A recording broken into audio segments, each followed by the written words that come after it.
Ladies and gentlemen, we are here with ADW Dong Before Dishonor. Of course, we have a wonderful, wonderful night of professional wrestling here for you tonight, and it is absolutely unequivocally exemplified by our opening match here tonight. The United States Championship, the quest to reclaim it back to ADW. Zora Flareth and the Dragon with a new name, Devin, face off against El Fantasmo. It is a fatal four-way elimination match.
Okay, we are all set.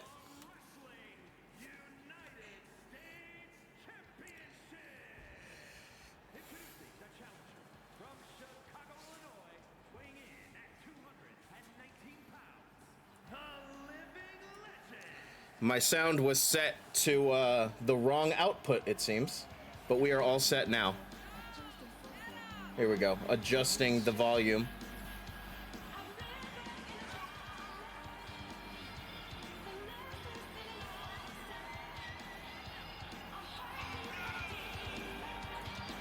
Everything decided to update at once. Oh boy. You have not missed anything. These are the introductions for the first ass. I just read ass man in the predictions. The first match tonight.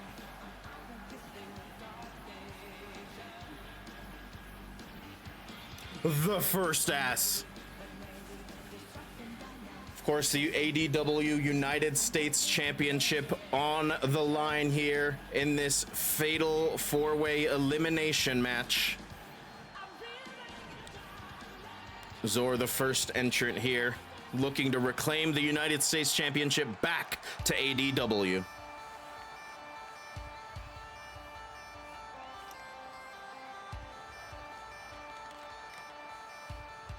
And introducing the challenger from Pennsylvania, weighing in at 149 pounds, Girl Dynamite.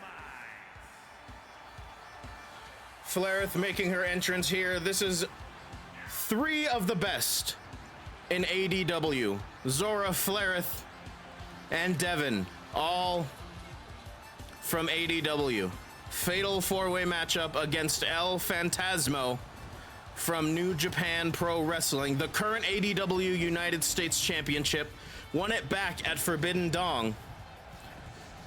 Unexpectedly and unprecedented. The first time a wrestler from an outside promotion has won one of ADW's championships.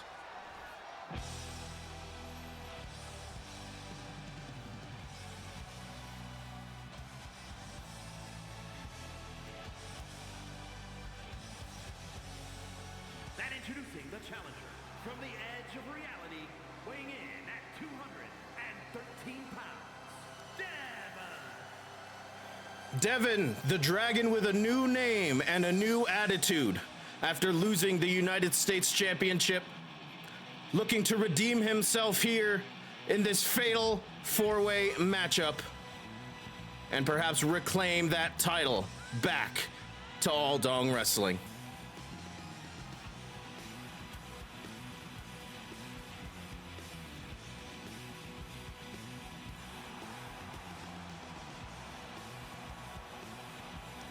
Lev, of course, or I'm sorry, Dev, rather, not Lev. Dev, known for his high-flying aptitude. We will see if it helps him out in this matchup here. And here comes the United States champion. And introducing the champion from Vancouver, British Columbia, weighing in at 196 pounds. He is the All Dong Wrestling United States. Oh no. I like that it echoed. ELP.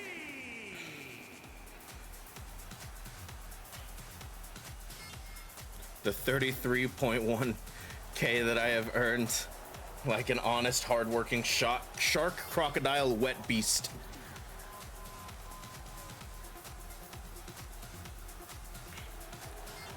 The ADW United States champion, not well received by this loyal ADW crowd.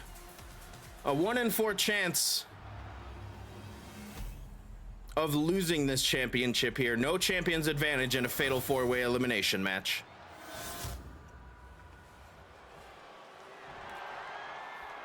That is what it's all about, the ADW United States Championship. Here we go with the first match of Dong Before Dishonor. Zora, Flareth, Devin, and ELP, El Phantasmo. As this matchup gets started, ELP and Flareth go one right after one another. Devin and Zora on the other side, and a springboard drop kick from ELP to Flareth. This matchup is bound to get crazy in a hurry with all four in the ring. A sunset flip powerbomb as Devin levels Zora with a drop kick to the back of the head and a Spanish fly to ELP. Flareth went for a leg drop, completely missed the mark. DDT from Devin there as Zora quickly introduces weaponry into this matchup. This is a fatal 4-way elimination match. Fatal 4-ways do not have disqualifications. Anything can go in a fatal 4-way matchup. Oh, and a shotgun drop kick from Devin. Devin quickly going for the cover, looking for the first elimination of the matchup here, and Zora kicks out. Flareth with a hammerlock Russian leg sweep in the corner of the ring there. Zora going for a suplex. Looks like they both got tripped up there. Back elbow from Devin. Snapdragon suplex, and look at the athleticism on display from El Phantasmo. Step up Hurricanrana, and a drop kick levels Devin. Chair in the hand of ELP, slamming it right into Zora's head. And now another Russian leg sweep from Flareth, this time to ELP. And now Flareth and Zora in the ring. ELP and Devin on the outside. Dev sends ELP into the ring. Y'all are busy biting each other's dicks off. Oh, a knee lift and a kick right to the back of ELP's head. Devin with a snap suplex to Flareth. And now Zora and Devin turning their attention to one another yet again. And look at this, a tag team. Oh, looked for a double team. Devin had it scouted. ELP went for a drop kick, didn't get all of it there. A roundhouse kick as Flareth locks in a Fujiwara armbar on ELP. ELP rolls through to escape. This matchup, of course, crazy with 4 people in the ring at the same time. A spear in the corner from Flareth as Devin is sent to the outside. Zora and Devin now fighting on the outside. As ELP goes for the cover. Kick out at 1. No elimination yet. Of course, this is not a 1 fall to a finish matchup. Each member of this matchup must be eliminated in order for the match to end. The last man standing will be declared the victor.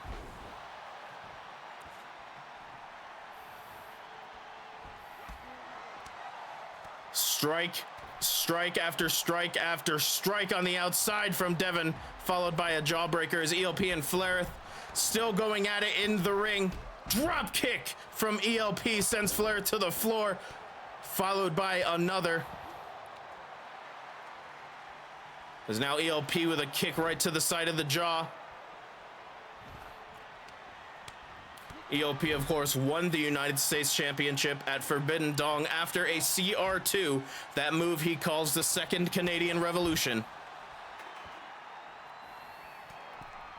We will see if he manages to pull it out here tonight.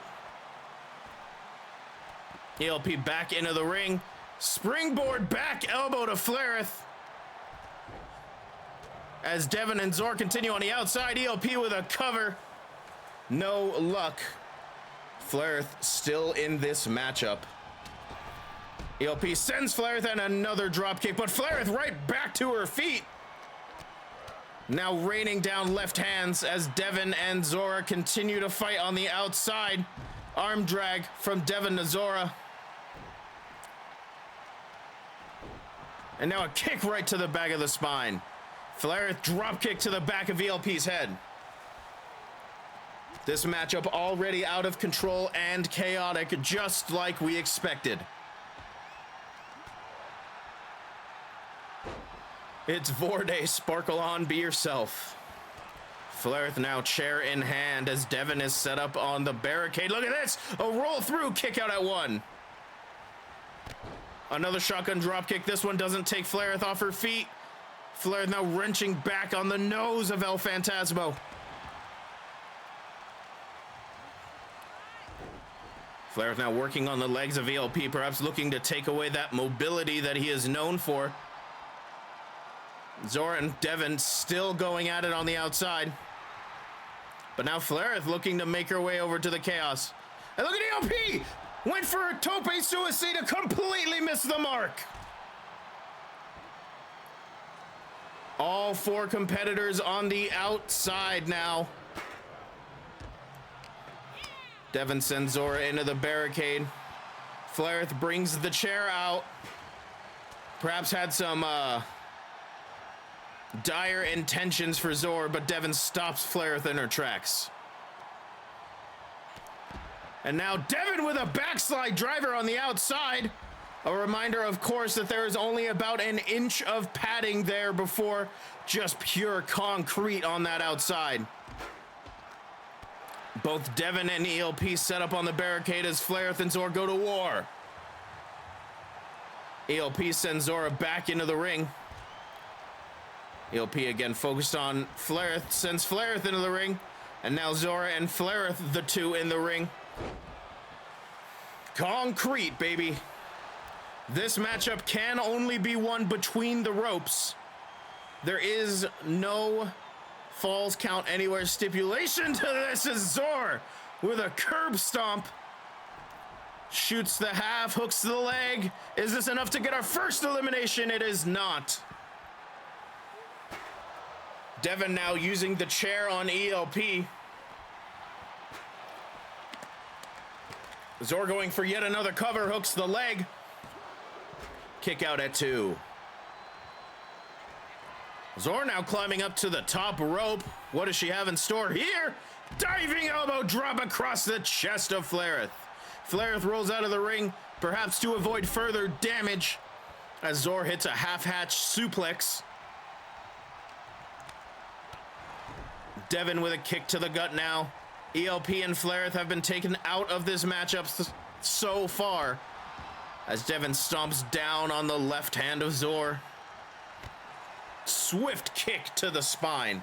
Flareth back in the ring, but quickly exits as she spots ELP on the outside. Look at this, snap suplex to ELP. Devin with the black arrow in the middle of the ring. Could we get our first elimination? No, Zora powers out.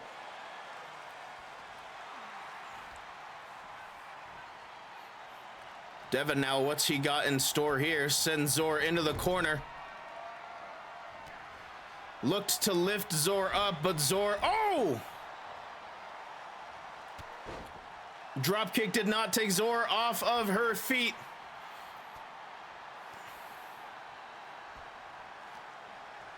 Looking for a springboard moonsault. Zora moves out of the way, and now ELP has entered the ring. All four competitors back into the ring now. Flareth eke defeat on El Phantasmo. Here's the cover. Zor hooks the leg. No, ELP powers out. How long can someone hold a move like that back bend Flair did earlier? Potentially forever, as long as the other person doesn't give up or reaches the ropes. Zor went for a elbow drop. Flaireth moved ELP out of the way, perhaps unintentionally there. Flaireth and ELP once again going at it. ELP, of course, is eaten an eat defeat. Does not look long for this matchup, but a smart move to roll to the outside prevents him getting pinned or submitted between the ropes.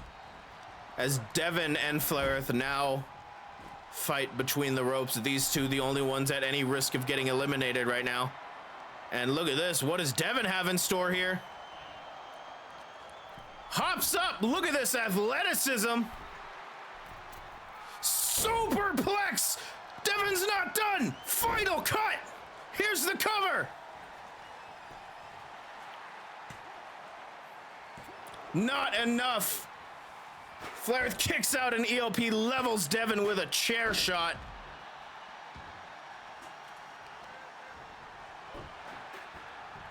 Neither competitor in this matchup is willing to give in yet. Real ass man jump scare.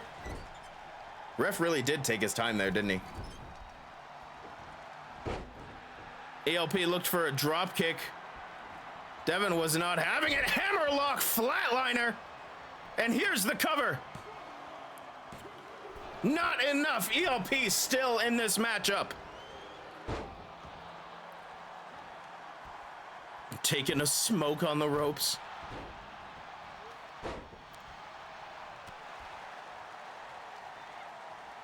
Right hand from Devin and a Hurricanrana. Look at that springboard moonsault. Avoided the chair shot from ELP. And now look at this. Into the Fujiwara armbar goes Devin. Flaireth wrenching back on that shoulder. Any furry wrestling events where they wrestle in full fursuits? I hope so. Devin's got a cover on Zor. Not enough. Zor gets the shoulder up. Flaireth back to the chair shots. Slamming the chair on the front of ELP. ELP, though, eyes on Devin with a snap suplex. And now going for the cover on Devin. Devin immediately powers out, and ELP walks into a chair shot. Here's the cover by Flaireth on ELP. No. Zor sends Devin into the ropes. They crash into one another. Oh, look out, Flaireth! Eat defeat! Eat defeat! From Flaireth to Devin. But Zor takes Flaireth out of the equation, perhaps saving Devin's spot in this matchup, or perhaps not as Zor goes for a cover. No! Devin powers out, and Zor almost can't believe it. Zor thought that was going to be it. Oh, and a drop kick from Zor sends Devin back to the mat. These competitors going at it back and forth. Zor lifts Devin up. Oh! Devin manages to avoid catastrophe. And now a moonsault from the middle rope. Zor moves out of the way. ELP and Flaireth fighting on the outside of the ring right now.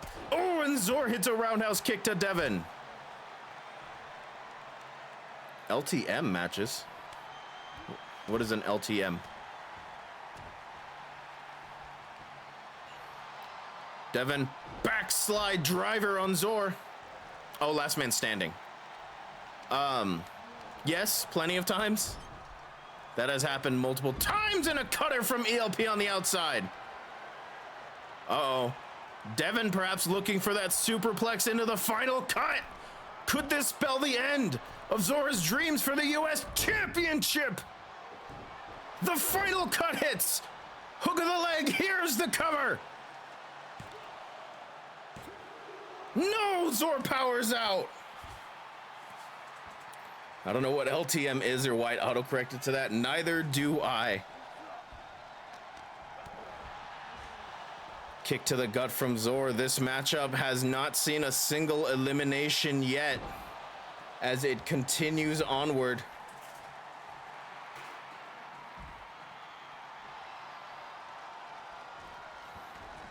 Zor now perhaps playing to the crowd. LMAO got him. Look at this. Strange alliances and multi-man matches. A double suplex from ELP and Zor to Flareth.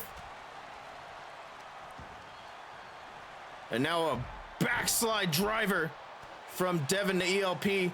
And Devin and Zora back in the ring.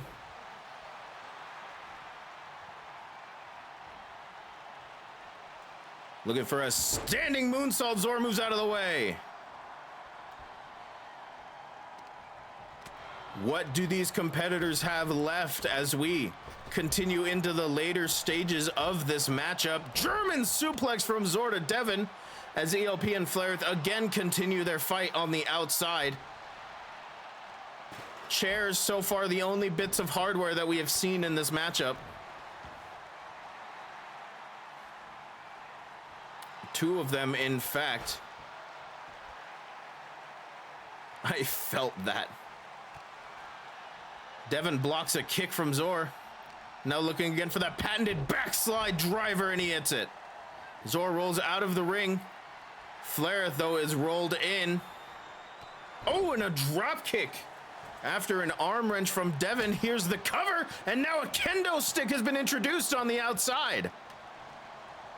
ELP with a kendo stick laying into Zora. Both go for a drop kick and both miss. And look at this. Oh, straight jacket German suplex. Flareth rolls Devin in with a small package. Here's the cover. Not enough. Strike after strike as Zor just completely lays in to ELP. No one is giving up. Exactly. That just goes to show how important the ADW United States Championship is to this promotion. Devin going for a chair shot. Zor avoids. And now a wrestling takedown as ELP again shows his athleticism with a step up Hurricanrana. I don't know if anyone's been whacked by a kendo stick. Those absolutely hurt. They sting like a motherfucker. Oh, Hangman's neck breaker from Zor there. Flareth laid out on the opposite side as ELP makes his way over to the 2 and a cutter on the outside. ELP and Devin once again going at it. Look at that sunset flip powerbomb from ELP. Flareth avoids the chair shot or perhaps just tanks it. All four competitors brawling on the outside now. No one can win the match out here. No one can be eliminated. But ELP is sent into the ring. Devin perhaps realizing that they need to get rid of the champion before anyone else. Though, dealing some punishment to Zor and Flareth as ELP again exits the ring. Devin perhaps, oh, Hurricanrana twisting around there. I thought perhaps Devin was going for a Poison Rana, the reverse version, but not quite. Zora sends Devin into the ring and enters with a steel chair, but a shotgun drop kick. Leveling a chair shot to the spine of Zora. Zora crawling to the corner, hoping to get some leverage to get back to her feet. Devin not about to let her breathe. Look at that. Wrist lock into a head scissors. ELP and Flareth continue to brawl on the outside as Devin stomps down on the hand of Zora yet again, and now chair in hand. Laying waste to Zora as El Phantasmo and Flareth brawl on the outside. ELP dealing forearms to the face. Going for a middle rope drop kick was Devin. Missed the mark. Kick to the gut. That usually signals the hip attack. And there it is. ELP has sent Flareth into the announcer's table. But look at this. Looking for the bite of the dragon. Locked in. Could this be enough to get Devin to tap out? It is! Our first elimination. Devin has been eliminated. ELP, Zora, and Flareth remain. ELP with a Hurricanrana, looping into a cover. Zora powers out. My bits. Flareth with an arm drag. And now look at Flareth just dealing forearm after forearm to the back of ELP. Zora re-enters the ring. Sets Flareth up on the ropes here. Oh, but Flareth back body drop to the outside. Flareth the only one left standing in the ring right now. And now Kendo's stick in hand has turned her attention to Zor. Zor moves out of the way of the kendo stick. Back elbow right to the face of Flareth. But now ELP with a chair in hand. Right to the head of Zor. And now look at this. Both competitors perhaps realizing the threat that ELP causes. Oh, but ELP back to his feet after the roundhouse kick. Perhaps not. Atomic drop from Flareth. Oh, and ELP. I've had enough of this real-ass man. Snapmare from ELP. Drop kick to the side of the head. As Zor gets back to one knee, but a kick right to the side of the head from Flareth. Zor with a running double axe handle, and ELP rolls out of the ring. Bulldog from Zora there. Zora now chair in hand. I must say, I like that Devin is just standing on the outside, perhaps watching the rest of the matchup. ELP back into the ring. Zora perhaps trying to figure out what she wants to do. Could not figure it. Oh no, look out! CR2! Oh, on the chair!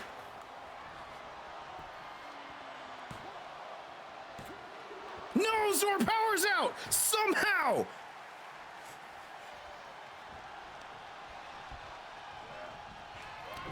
Look at this. ELP, CR2 on Flareth now, looking to eliminate at least one of these people. No, Flareth powers out as well. Oh, and a low blow. A low blow to Zora. Here's the cover. Zora has been eliminated!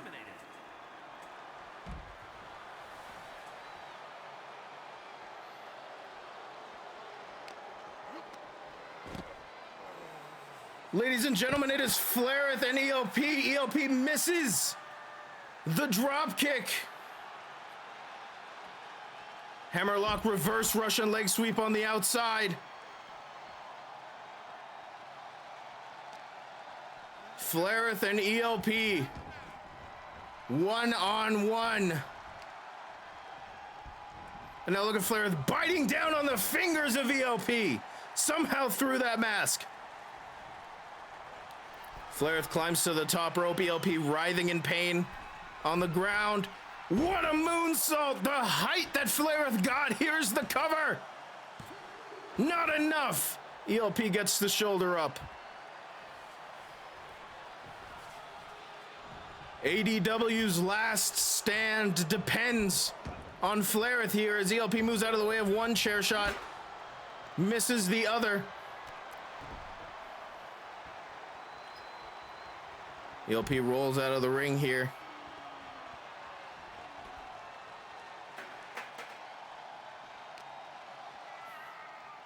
Twisting the arm back again, perhaps looking for that reverse Russian leg sweep.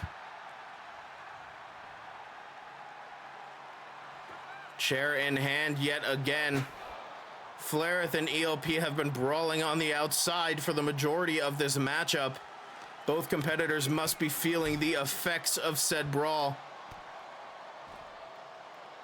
Oh, and a kick right to the gut.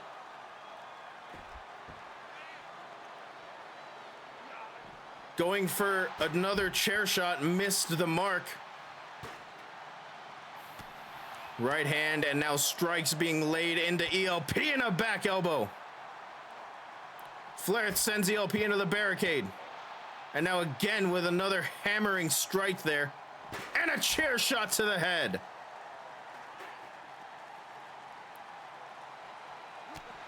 Flair with another right hand and yet another kick to the gut. But you can see the exhaustion in those strikes. Oh, and a neck breaker. Flair looking to just continue to deal damage here on the outside. Oh, but ELP. Head scissors. And now ELP has the chair in hand. The tip of that chair just managed to clip the face of Flair. Kick to the gut now. Oh, and a brain buster on the outside. Suplex position before dropping down right on the head. Going for a strike, Flair blocks. And once more going back to the well of that reverse hammerlock Russian leg sweep. Chair in hand yet again. Just bringing the steel down onto the front and the torso and the face of ELP as ELP sends Flair into the barricade now. Now what's ELP got in store here? Suplex position. Oh! Drops Flair right onto the barricade. Right hand there. And a right hand on the spine. And oh my goodness, a deadlift German suplex there. ELP playing to the crowd, perhaps playing to the crowd's dislike of him to keep fueling whatever energy he's got left. Sending Flair into the apron. Now a half dragon suplex. Flair did a full rotation, landing face first. Oh, and a slap right across the face. That may have enraged Flair. Flair sends ELP crashing into the barricade. These two competitors still going at it on the outside. Neither one can win out here. Now Flair, look at that, mocking ELP's pose perhaps. Stomping down on the face and the base of the neck of ELP. ELP sends Flair all the way to the other side of the ring. Going for a stomp, Flair moved out of the way. ELP dodged a strike from Flair, but not the rest of them. Spanish fly on the outside.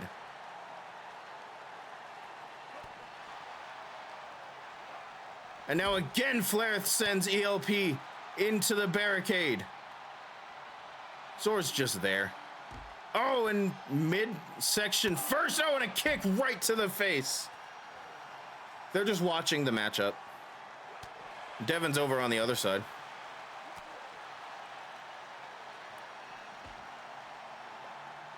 These two competitors continuing to fight on the outside here. Midsection first again. And you have to wonder, is ELP able to still pull off the high agility, high octane offense? That answers that question right there.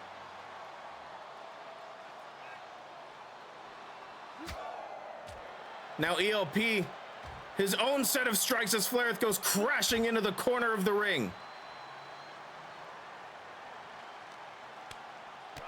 Back and forth these two go. Neither one able to get an advantage. This really has.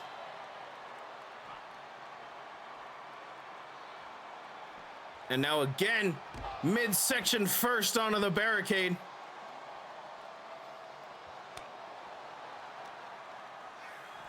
Twisting the arm and a drop kick to Flair. Oh, and Flair with a strike first as ELP helps her to her feet. They just refuse to get back into the ring.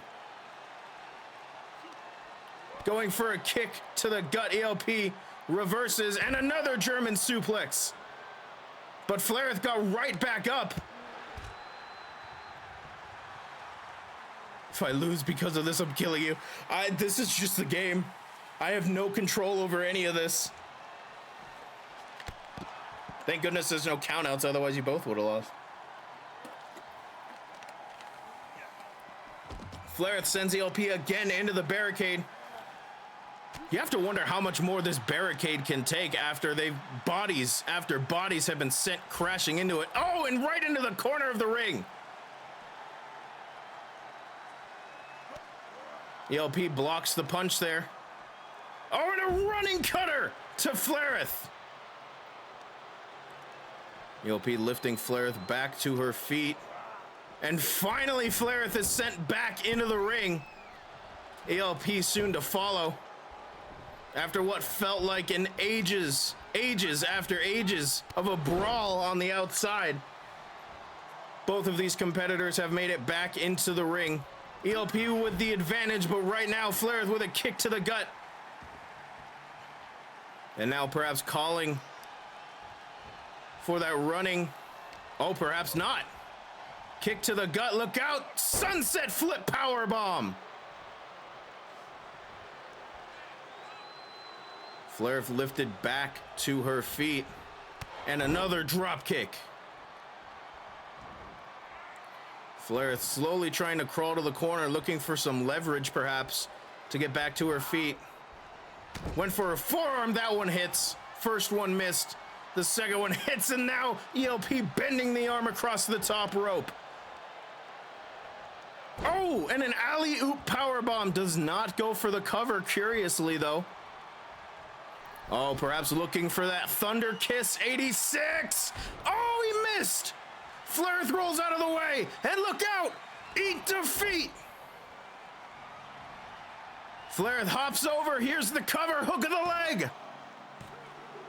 It's over! Flareth is the new United States champion!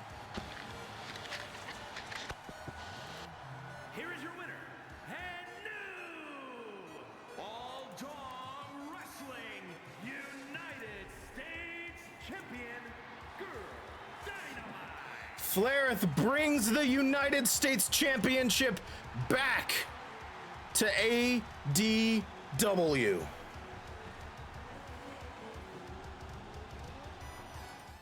Huh. What the fuck? God damn, what a fight. Huh. You good? Yeah.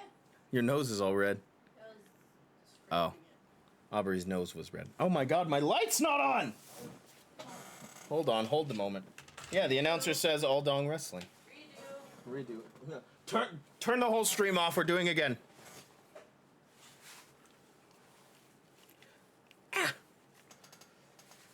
Yeah, it's something that was worked on by the same people that did the... Hey, nerd, nice shirt, thank you! By the people who do the sound editing. Oh my goodness, as we get set for this next matchup, that one took ages. We'll see if this one takes the same amount of time or not.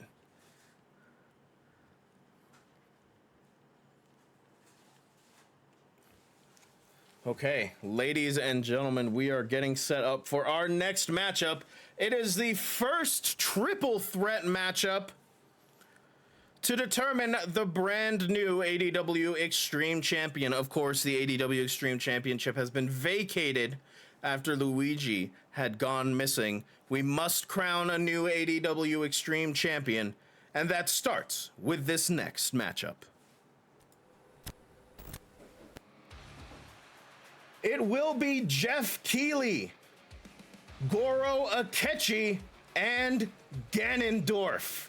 Triple threat Extreme Rules qualifying match. Let's see how this plays out.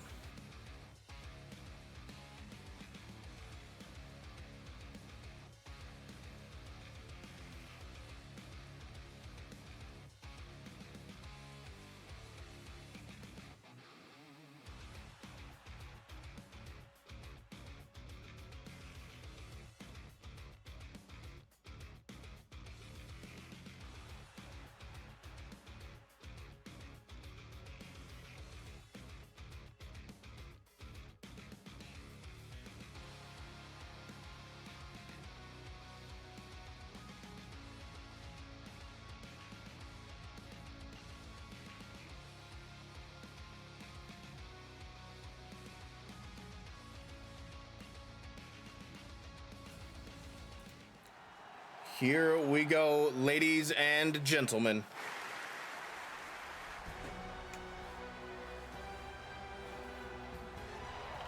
The following contest is a triple threat extreme rules match. Making his way to the ring from Toronto, Ontario, Canada, weighing in at 222 pounds, Jeff Keighley. Aubrey was making faces at her computer there. Oh. Jeff Keighley making his entrance here. Of course, Jeff Keighley, a mainstay in ADW, alongside Akechi, but Ganondorf, brand new to All Dong Wrestling. We will see what he's got in store. And his opponents, first from Japan, weighing in at 141 pounds, the villain. Of our bitchless opponents who were fighting later. Oh, maybe that was why she made the face. Goro Akechi, of course, having not been around in ADW for much of Season 2, made a grand return last event in the World Championship Elimination Chamber. I'm sorry, not the World Championship. Oh no, it was the world #1 Contenders World Championship Elimination Chamber match. Now looking to continue.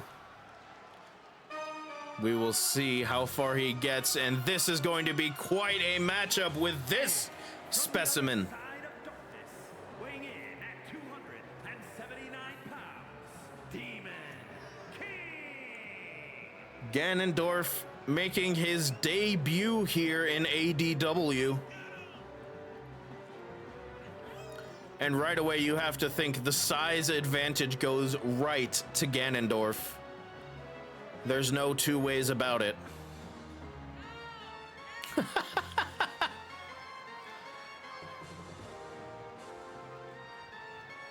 Jeff Keighley and Akechi have their hands full here with the Demon King.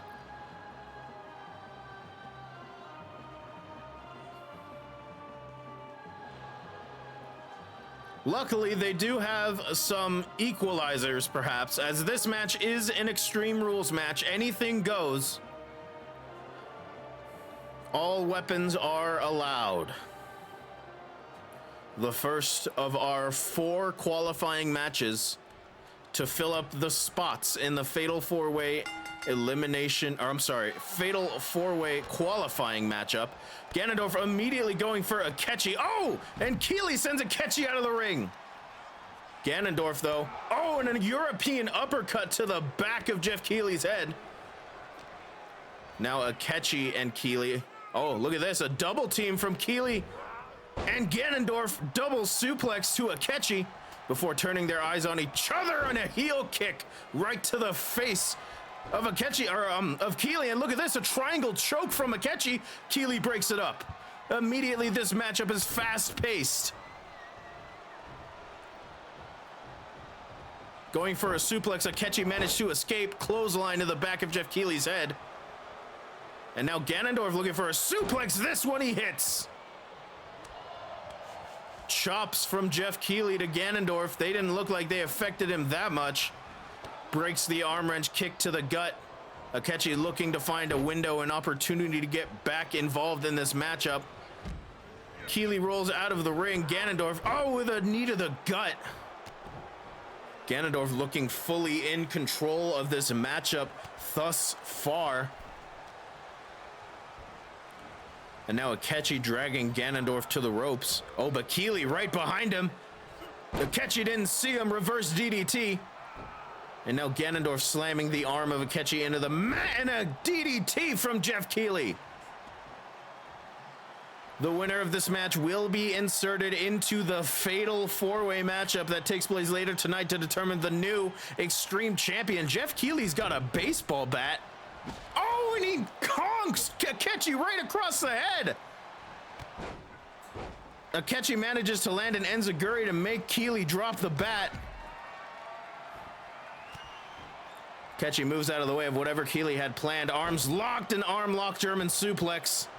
And now look at this, Akechi going for the cover. Unlike the last match, this match is one fall to a finish, but Keeley gets the shoulder up. Ganondorf now looking for some heart. Oh, look at this. He's introducing a ladder. A ladder has entered the matchup as Akechi again goes for that triangle choke. Ganondorf breaks it up. A Summer Games fist. Look at that, a springboard kick from Ganondorf. We don't see that often from men of his size. Oh, and a pump kick to Akechi sends him out of the ring as Jeff Keeley lands a tornado DDT. Keeley again going for that bat, but I don't think he realized Ganondorf was back to his feet. Oh, and a leg lariat from Ganondorf. And now Ganondorf has the baseball bat in hand. Not that he needs it. Oh, and a bat to the spine and to the back of the head. Keeley ducks under the third hit. Ganondorf sent into the ropes. Keeley now arm drag. Punch to the gut from Ganondorf, and now Ganondorf sends Keeley into the ropes. Oh, lifting him up into a knee lift, followed by a kick right to the back of the head, and he catches Akechi with another knee lift. Again, the bat in Ganondorf's hands here, going for a clothesline, did not take Ganondorf off of his feet. Oh, but Akechi digging his fingers into the eyes of Ganondorf, looking for every advantage he can get, going for a drop toe hold, just missed the timing on that one. And now Keeley with a reverse DDT. Oh, and a step-up drop kick, but Akechi right back to his feet. Double arms hooked. Oh, and a double arm suplex. And now look at this. The striking ability of Ganondorf on display. I think most of us expected Ganondorf to be a bit of a powerhouse. Oh my God! You heard the baseball bat again! Right on the spine of Keeley before right on his face. Here's the cover. Akechi gets in the way of the ref in order to break it up. Forearm to the spine of Ganondorf and a backstabber. Here's the cover. Ganondorf powers out at one. Rolls out of the ring, and now it's Keeley and Akechi. Ganondorf looking to recover after that backstabber. Stun gun on the top of the ropes from Jeff Keeley, and now here's the cover. Keeley looking to take advantage, but Ganondorf's back in the ring. Now a right hand from Keeley to Ganondorf, and that sends Ganondorf to the mat. Keeley and Akechi once again going at it. Forearm from Jeff Keeley, oh, but a running knee strike from Ganondorf. And Ganondorf again with that baseball bat, but Keeley takes it away. And the referee is down, and I don't know how that happened. I was not paying attention, but the referee's back to his feet. Springboard. It almost looked like a knee rather than a kick. And again, Akechi digs his fingers into the eyes of Ganondorf.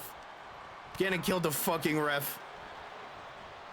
And another backstabber from Akechi to Ganondorf. Ganon rolled out of the ring, perhaps to take a moment. Oh my goodness, that boot, and Keeley landed right on that ladder. Headbutt from Ganondorf. And now Keeley. Oh, a DDT! Here's the cover. No, Ganondorf gets the shoulder up. That DDT might have just clipped the edge of that ladder. Oh, and Keeley levels Ganondorf with the baseball bat. And again, here's a cover. No. Ganondorf again kicks out. Akechi stunned and dazed on the ropes as Keeley and Ganondorf go at it. Keeley perhaps looking to score a victory while Akechi was out of sorts. But now Ganondorf rolls out of the ring and Keeley turns his eyes back to Akechi. Keeley looked to duck underneath, did not get that timing correct. Oh, and Keeley again lands on that ladder. Akechi, baseball bat in hand, striking the spine of Jeff Keeley. And now look at this. Ganondorf on the outside with a kendo stick. Keeley bending the arm across the rope. Oh, no, look at this. Oh, and a clothesline from Ganondorf. Keeley was perhaps looking for the Keeley clutch, but Ganondorf had it scouted, but didn't have this scouted. A triangle choke from Goro Akechi. Triangle choke locked in. Oh, but the strength of Ganondorf perhaps back to his feet. Those bats flip into the air like they lost a Smash Brothers item. Absolutely true. Oh, no. Now the strength on display. Military press spine buster. Here's the cover. Keely back in the ring. Breaks it up. Keely, while we were distracted, has set up a ladder bridging between the ring and the announcer's desk. And now Keely perhaps looking to bring in some stairs here into this matchup.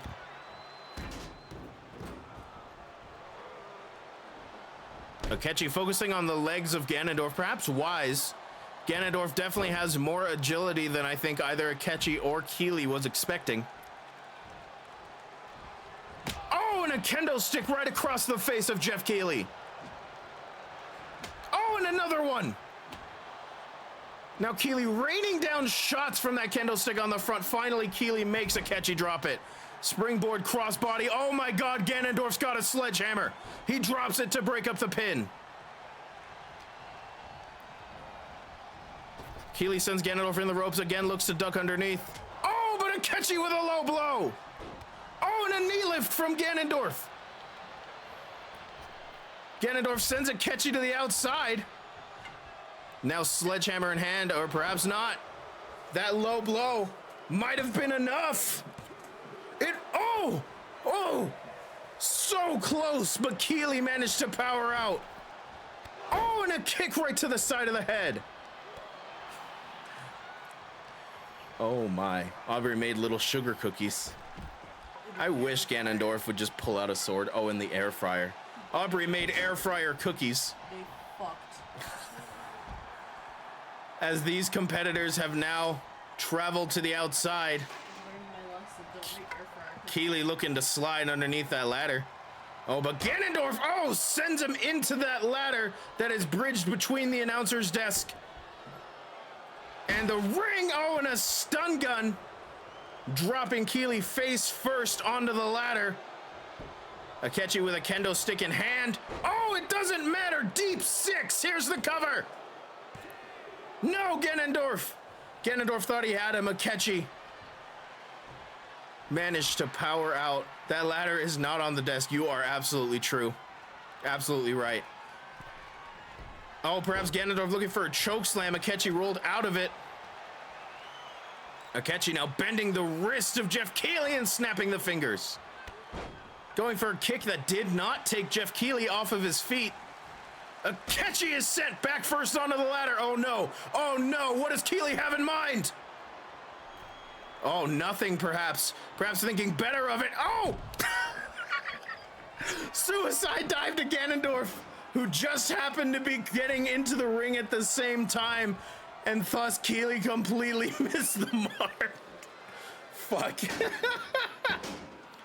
Akechi now electric chair position from Ganondorf. Oh, and a forearm to the back of the head. Step up drop kick from Keely to Ganondorf. This is a clown show of the highest esteem. Ganondorf sent into the barricade. Oh, Keely levels Akechi with a kendo stick. Going for a third strike, Akechi avoids. Now a chair shot right to the leg of Jeff Keely. But Akechi with kendo sticks and now just laying into Ganondorf. Ganondorf finally makes him drop it. Oh, and look at that, a monkey flip showing off the leg strength of Akechi. Here's the cover. Leg is hooked. Is that enough? No, Ganondorf powers out at one. Adds to the fact that camera slowly panned to Keely fucking out on the ground. Absolutely true. And now Ganondorf, suplex position. Oh my God! Lifting the knee to land right on the face of Akechi, and another knee lift to Jeff Keely as well. Kendo stick in hand. Clothesline as Jeff Keely looks to get back into this matchup. Now Keely rubbing the face of Ganondorf all across the mat. Ganondorf rolling to the outside. Akechi levels Keely with a chair shot. Oh man, Akechi setting up the chair in between the turnbuckles there, the top and middle turnbuckle. Oh my God, a sledgehammer to the face. Akechi now has a sledgehammer in tow, and he just brought it crashing down onto the ankle of Jeff Keighley. Ganondorf with a baseball bat, conking Akechi right on the head with it. Akechi, though, back to his feet. Ganondorf sent into the ropes, drop toe hold. Now Akechi, oh, and a big boot to Keighley. Bonk.mp3. And a knee lift from Ganondorf to Akechi. Baseball bat in hand, looking to swing, but Akechi rolls out of the way to avoid further damage, perhaps. Oh my goodness, Keighley, no way! Canadian Destroyer on Ganondorf! Here's the cover! No, Ganondorf powers out! Keighley cannot believe it. Keighley thought the Canadian Destroyer was gonna be it. Ganondorf back to one knee and now back to his feet. Right hand sends Ganondorf back to his feet yet again. Oh my god, he broke the kendo stick across the spine of Ganondorf there. What that chair doing? It is between the top and middle turnbuckle. Akechi bringing in a brand new kendo stick. And now here's the cover. Ganondorf on the outside. No, Keighley powers out.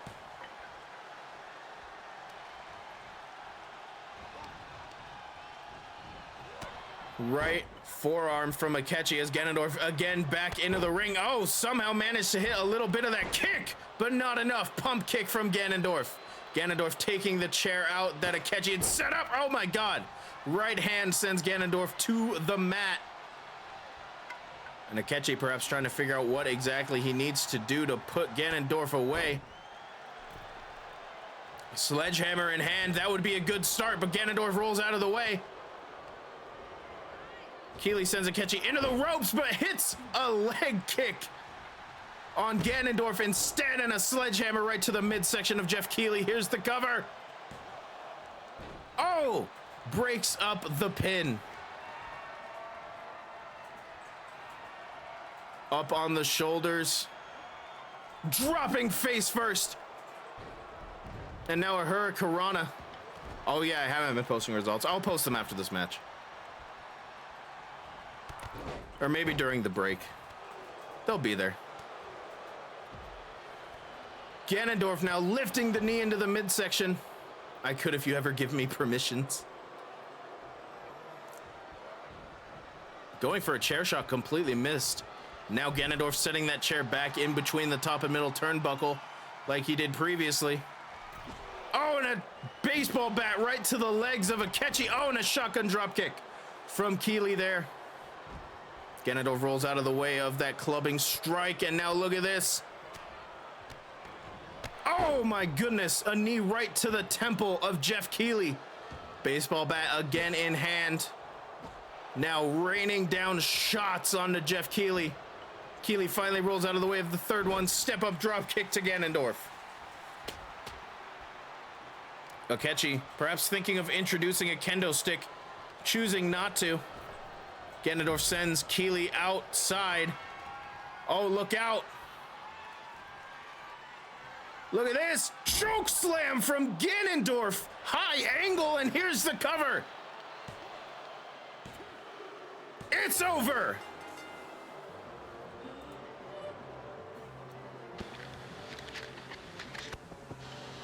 Here is your winner, Demon King. The effects of this war on full display. You can see the blood pouring down Ganondorf's face, but he is the victor here.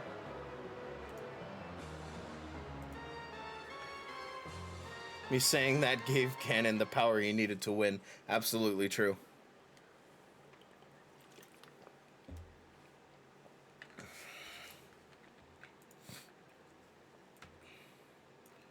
Okay, let's see if we can give my mods permissions to post in this channel real quick, so I don't have to do it.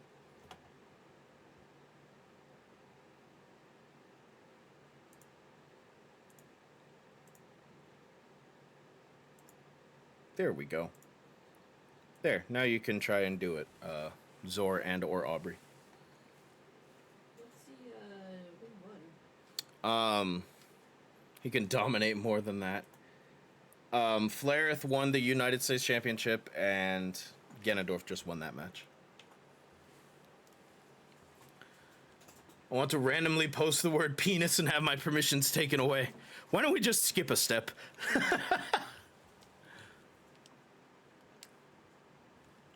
All right, let's get this next matchup set up. Holy moly, we are an hour in and we have only done 2 matches. Can you believe that? When I first ran this event, my first test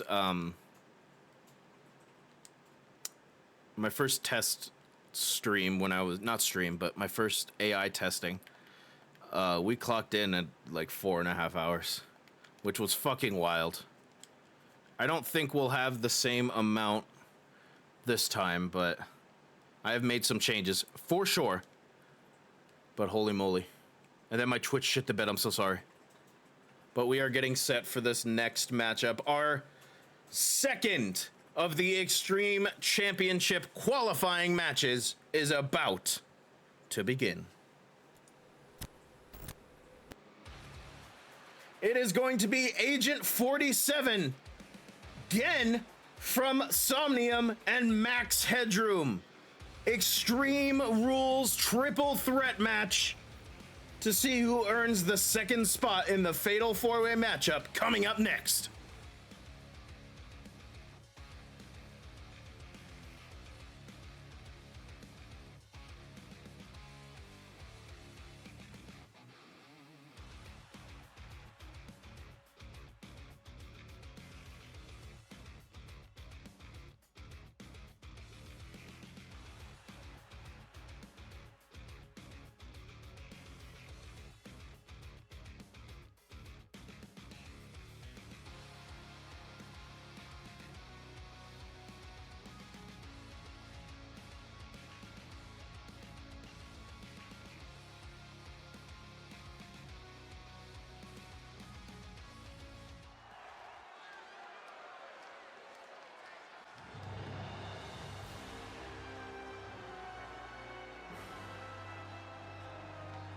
Shit, no fucking sound.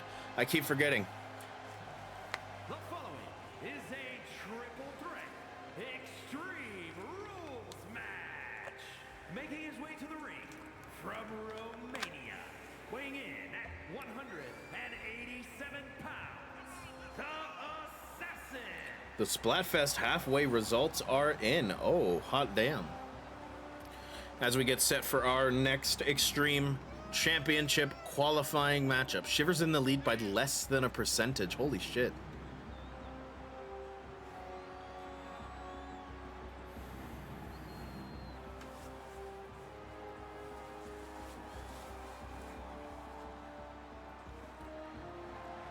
Big man deserves the dub.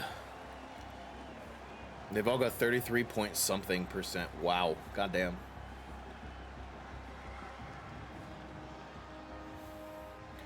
Agent 47 looking to claim the Extreme Championship for his own. And his opponents, first from Japan, weighing in at 417 pounds, Gen making his debut here for ADW. Of course, the size advantage has to go to Gen. Towering over his competitors here.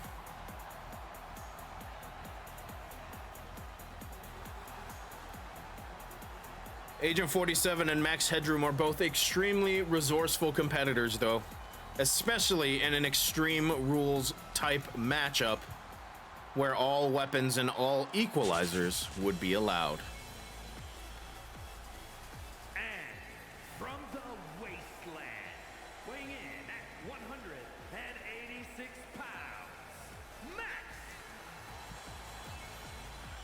Max Headroom looking for his first taste of gold here in ADW. Very interesting competitor who debuted at WrestleDongia 2 this year. Perhaps looking to become a mainstay here in All Dong Wrestling. But in order to do that, he's got a brick wall in the form of Gen and a trained assassin in the form of Agent 47. Extreme Rules triple threat matchup about to take place. The bell has rung. We are underway here. Again, immediately going towards Agent 47 and a bear hug spine buster. Oh, and a drop kick from Max Headroom. That did not take Gen off his feet. And now look at this. Oh, a headbutt to Max Headroom, but Agent 47 takes out the legs from behind Gen. Jumping leg drop, Max Headroom going for a drop kick, missed the mark. Gen back to his feet. As Agent 47 turns his attention to Max Headroom, wrenching back on the nose. 47 sent into the corner and a stinger splash from Gen. Kip up from Agent 47, but Gen's not impressed. Looking to go toe-to-toe on the striking ability of Agent 47. Oh, look at that! Back body drop from Gen as Agent 47 attempted a DDT, but a bulldog from Max Headroom, and Gen's back to his feet right away. Max Headroom twisting neckbreaker. And Gen has to roll out to conserve some energy here. German suplex from Agent 47 to Max Headroom, and lifting the knee right across the face. Kick right to the side of the head. Max Headroom in control. Oh, perhaps not. Drop toe hold from Agent 47 as 47 slides out of the ring.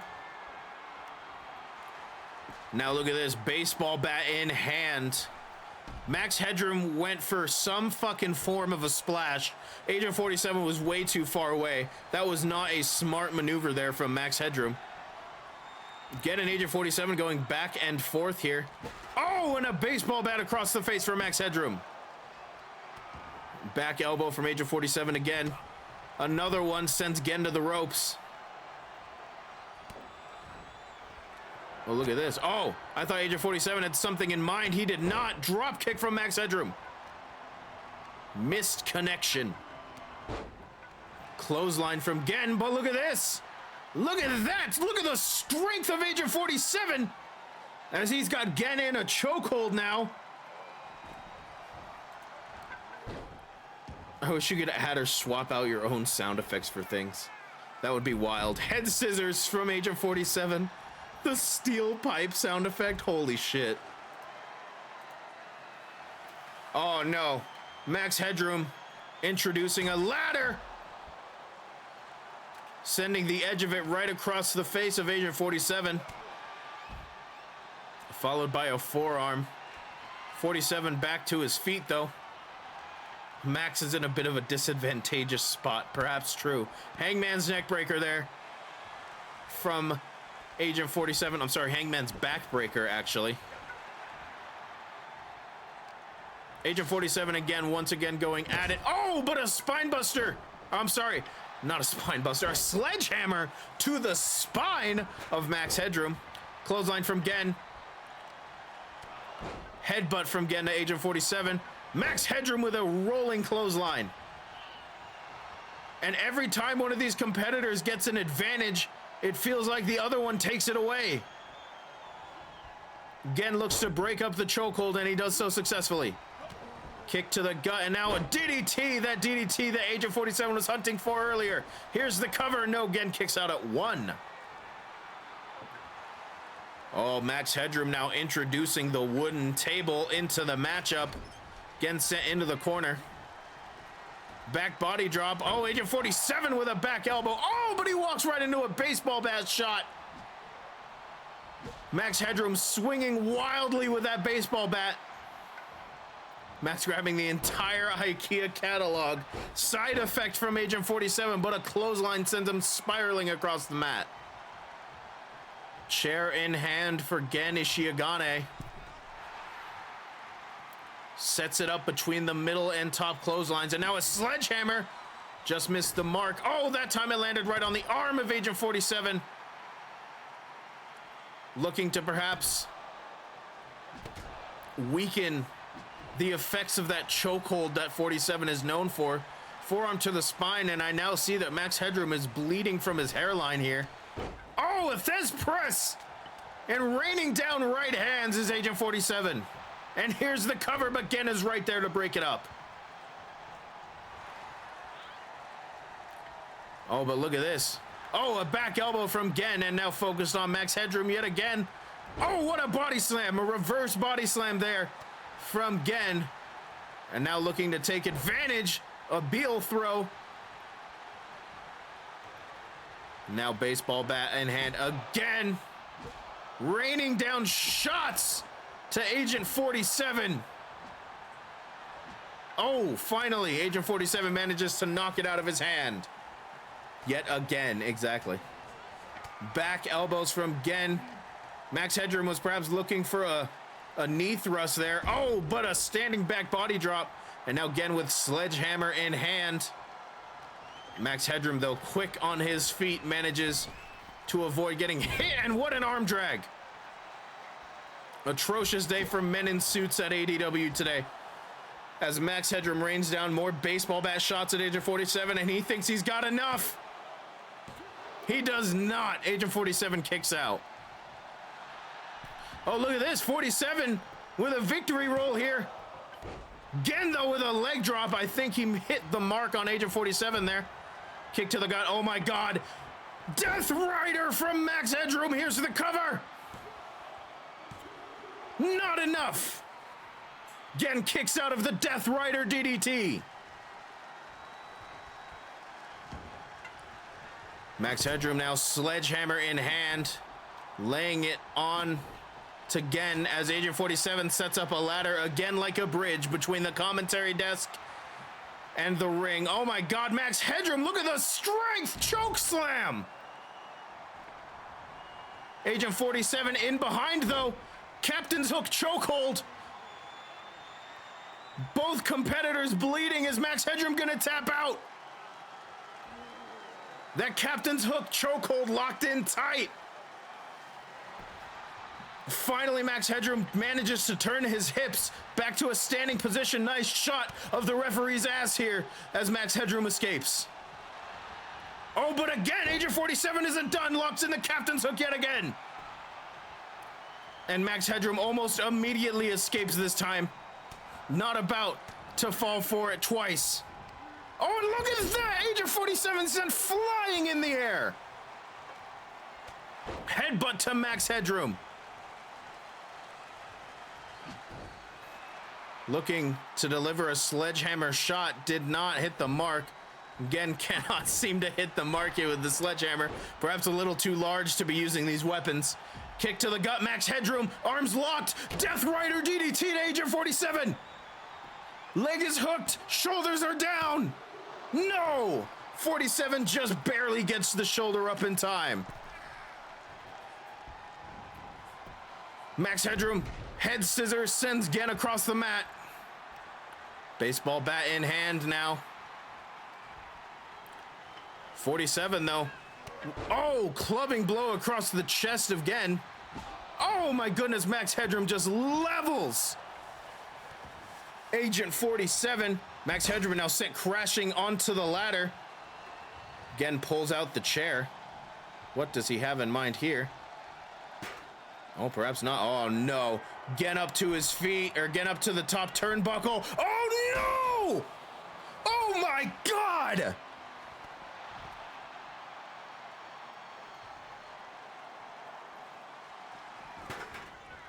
As the ladder pops out of existence, I think Max Headroom is actually dead. Or perhaps not. He stirs. He's got life.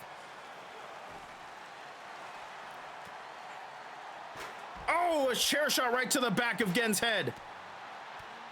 Kick to the gut and a DDT drops Agent 47. Zombie corpse that's risen. The ladder was the one that fucking died there. Gen is sent into the ring. Max Headroom with a baseball bat. Chooses to drop it as Max Headroom and Agent 47 go at it. Northern Lights suplex from Max Headroom. Knee lift Oh, and look at this. Again, hand wrapped around the throat. Oh, going for a chokeslam. Max Headroom managed to counter with an arm drag. Here's the cover. Have the ADW officials used necromancy? DDT to Max Headroom. Agent 47 goes for the cover. This might be enough. After the punishment Headroom is taken, it is. 47 moves on to the championship match. Here is your winner, the Assassin.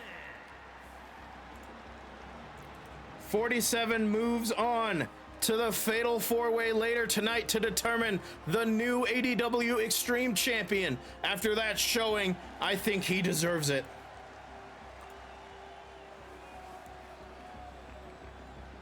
Silent assassin suit only. Fucking shit. Oh my god. What a fight. What a fight. That fucking ladder crumpled. When am I fighting? You got a hot minute, I'm afraid. You are...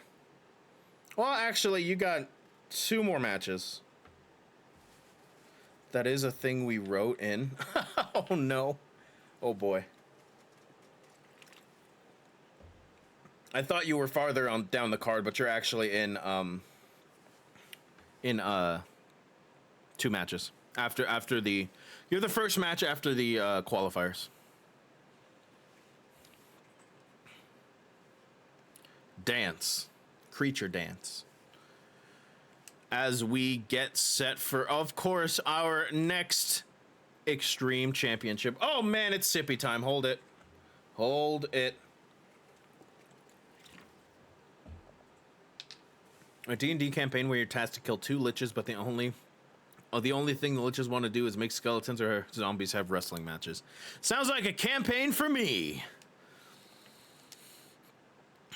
All right, ladies and gentlemen, we are getting set up for our next qualifying matchup. It is Pepino, Mooney, and the brand new debuting Plankton. Triple threat Extreme Rules qualifying match coming up next.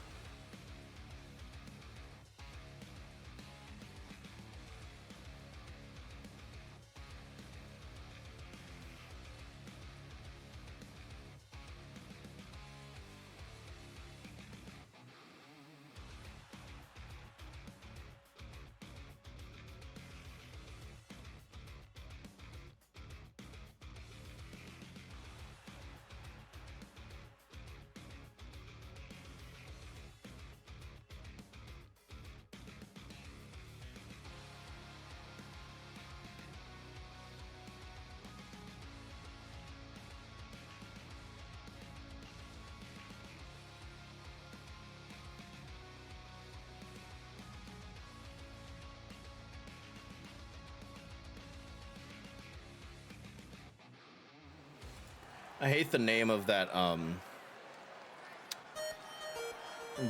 prediction. The following contest is a triple threat Extreme Rules match. Making his way to the ring from New York, weighing in at 275 pounds, Smooth Operator. Prediction is a call-out post to Moody in particular. Oh, man. Pepino, no stranger to competing in Extreme Rules matchups. Competed, of course, early on in his ADW career for the Extreme Championship. Now looking to regain that contendership. But first, he's got Mooney and the brand new debuting Plankton to contend with. I'm that paramedic in the TikTok. Just don't.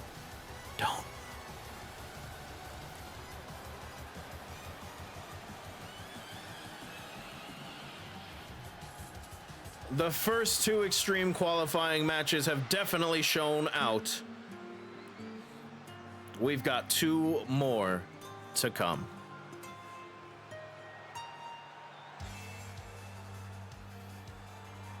And his opponents, first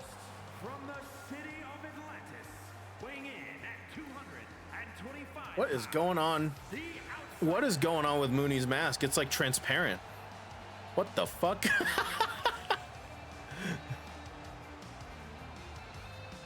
God, this game. I feel like this game just finds new ways to surprise me every day. Somehow. I've been playing. I've put over 300 hours. I think over 350 hours into this game, and every fucking time it finds some way, somehow, to surprise me. Mooney, of course, the enigmatic Moody, making her entrance here. Amazing. Competing in an Extreme Rules matchup, sort of out of the realm of comfort here for Mooney.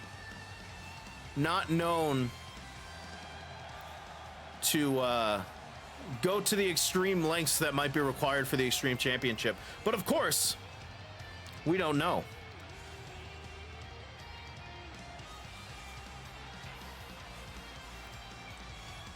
Lots of unknown quantities in this matchup, Mooney being one of them, and of course, the other being the debuting Plankton. I hate whatever that gyrate. You just hate gyration. Makes you think of Dr. Hakim. And from the city of Atlantis, weighing in at 220 pounds, the professional. Plankton making his debut. Oh my God, he's got the cameraman on a fishing line. It's fine. It's fine.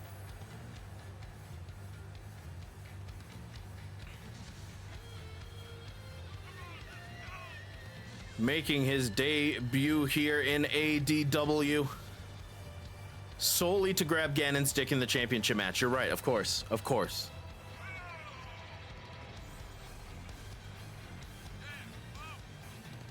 About Plankton's twinkiness? Is that what we're going to be honest about? Is that something that we need to be honest about? Is that something we need to lie about? Oh, I see why we don't want to be honest anymore.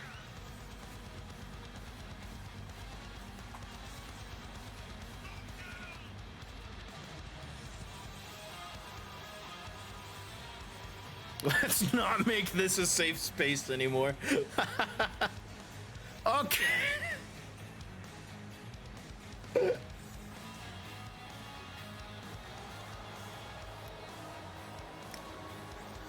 Oh man, wow, we are getting into some topics here that I was not ready. Something happened here. Dev knows. Dev's like, what's going on? Extreme Rules triple threat match. Plankton, Pepino, and Mooney. Here we go. Mooney and Pepino immediately going after one another here. Mooney sent into the corner. Plankton, though, Enziguri. Plankton going for something. Did not manage to hit whatever it may have been. Now Plankton dropped face first onto the corner. Mooney sent into the corner. Pepino. Mooney managed to get the legs up, but a running crossbody from Plankton. And now Pepino and Plankton going at it as Mooney looks to recover from that crossbody. Fast-paced matchup, arm drag from Mooney, going for a knee lift. Plankton blocked it, but could not block the punch to the gut there. Oh my God, what a spear from Pepino! Breaking Plankton in half there as Mooney is sent to the outside. Good Lord, Pepino not done yet. Belly to belly suplex. Mooney back into the ring, forearm strike to the side of Pepino's head. Plankton sent into the corner rather forcefully there. Pepino, though, suplex position. Oh, Mooney manages to escape, takes out the leg from underneath. Drop kick to the side, but look at that senton from Plankton. Kick right to the side of the head, and neither competitor can get an advantage in this matchup. Saito suplex from Pepino. Kick to the gut here. And now a Northern Lights suplex from Mooney. Todd Howard has still not cashed in Money in the Dong. Dong or Die now it's called. And again, we see the ladder being set up as a bridge. I feel like we've seen that. I mean, we've seen that in every single Extreme Rules qualifying matchup thus far. Oh my goodness, an elbow strike right to Mooney's face, but a bulldog from Plankton, and now Plankton and Pepino again going at it. That ladder has been there every match thus far except for the first Fatal 4-Way matchup. Pepino going for the cover. You were thinking about the Todd, not the name. Fair enough. Oh, that kendo stick was knocked out of Mooney's hand there. Did it go dark again? Too much weed, understandable. Front face suplex there. Oh, and a kendo stick. And another one. Yeah, I'm almost confident it's the cable, Aubrey. I just have to get a new one. Super kick to Plankton. And now Mooney going for the cover. Try another port like she doesn't only have two. Going for a clothesline. Mooney ducked underneath.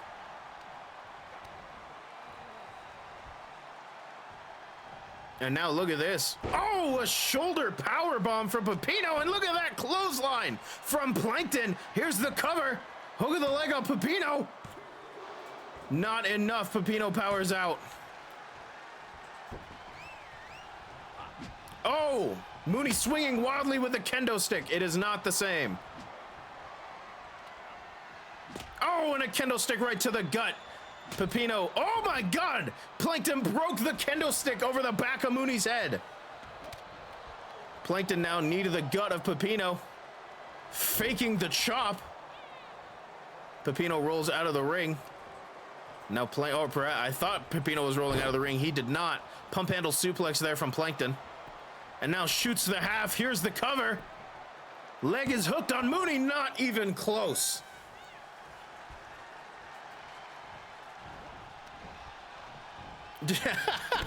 Same brain. Oh my goodness. A backbreaker into a neck breaker from Pepino. And now look at this. Fireman's carry position. Pepino raining down the back elbows. And now a follow-away slam from Pepino onto Mooney. Lifting the knee is Plankton. Pepino sent into the ropes. Back body drop from Plankton. Showing off the strength that we weren't sure he even had. Snapmare followed by a knee drop right on the face of Plankton. And now Mooney pulling the arm. An arm bar stretch there. Mooney up to the top rope. Now Plankton lying flat on his back, going for a knee drop. Plankton rolled out of the way. Here's the cover. Pepino's on the outside. This could be enough. No. The winner gets pegged. Plankton stomping down on the face of Mooney. Going for another stomp. That's a really good question. We haven't seen that. We've seen it set up. We've never seen it used until this last matchup. And now it's just getting set up in every Extreme Rules matchup thus far. Faking the chop yet again. And now another running senton. Plankton in full control, but Pepino comes in. Oh, and a kick right to the back of the head. Uh-oh. What's Plankton got in store here? Plankton's got something in mind.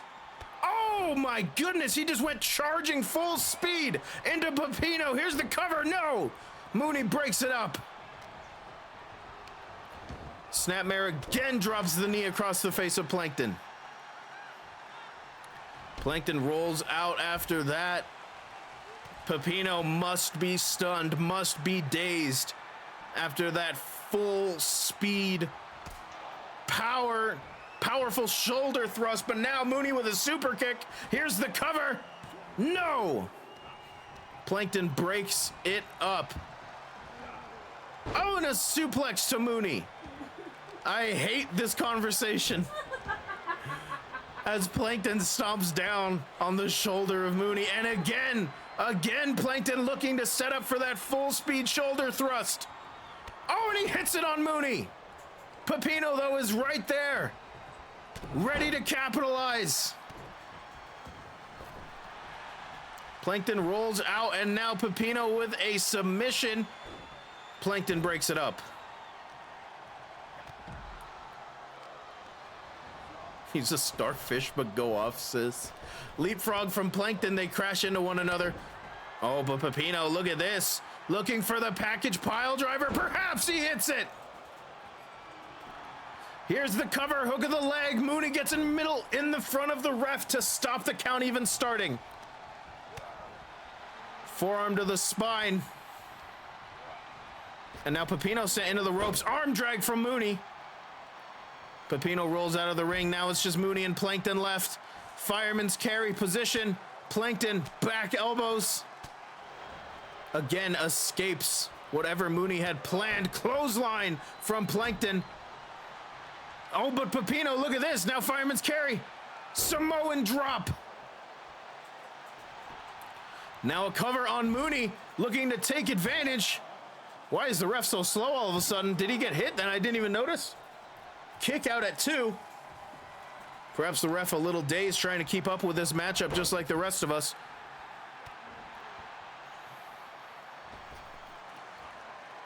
Oh, Mooney with a knee right to the spine.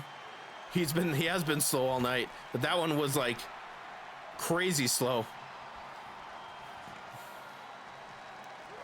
Double axe handle to the top of Pepino's head. Plankton right there to pick up the scraps as Mooney is sent crashing onto the ladder outside. Here's the cover. Plankton almost stole one, but Pepino powers out.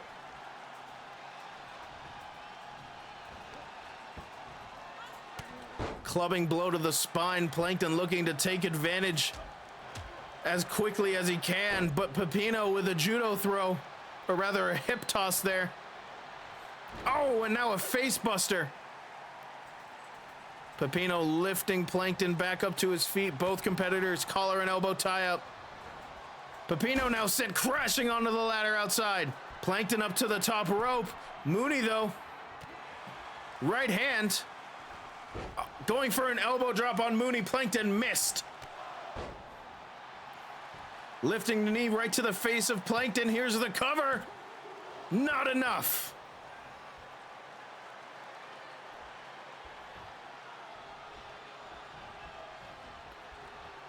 These competitors perhaps on their last legs here, last bit of gas.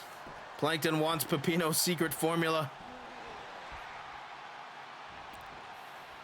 Mooney now going to the outside, looking to bring in some more weaponry perhaps, and a sledgehammer in hand. Not only that though, Pepino has entered into the ring. No, was looking perhaps for the baseball bat. Right hand from Pepino, but baseball bat right to the face from Mooney. Pepino has to roll out of the ring. Mooney perhaps setting up for that super kick. She hits it right on Plankton. Here's the cover. Is this enough to qualify? It is.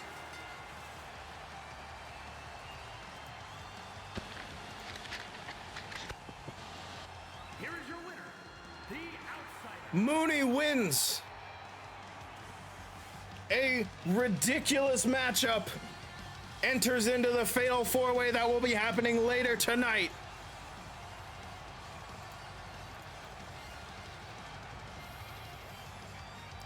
Mooney moves on for a chance at the ADW Extreme Championship. Oh me, oh my. Well, ladies and gentlemen, 3 spots in the fatal four-way fatal four-way Extreme Rules match are now set. We have 1 spot left to determine.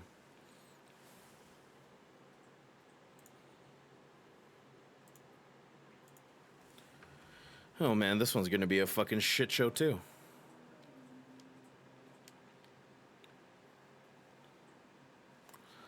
We had quite the fucking discussion during that match, man. That was wild.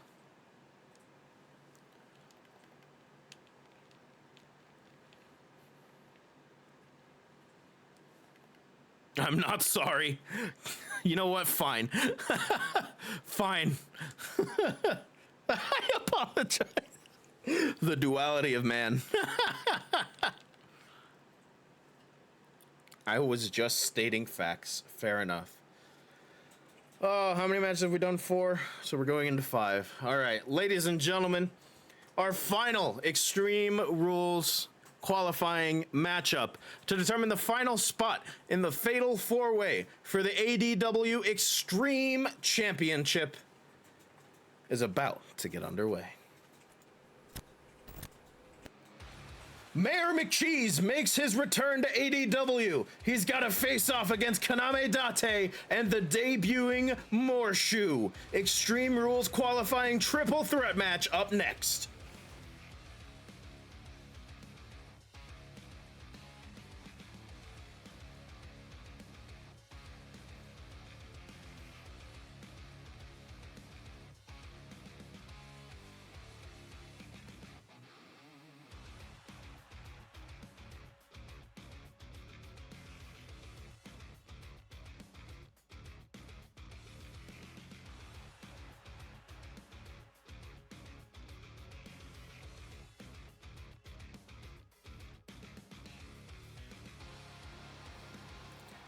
Here we go, ladies and gentlemen. Someone show Date some titties before the match. He needs all of his strength. The following is a triple threat Extreme Rules match. Making his way to the ring from another time, weighing in at 290 pounds, Majors Max Chen. Majors Max Chez. Vote, vote, vote, vote, vote. Mayor McCheese making his return here to ADW. An ADW original, some might say. Max Chez. Love him. There is no vote. There is no vote, and I must scream.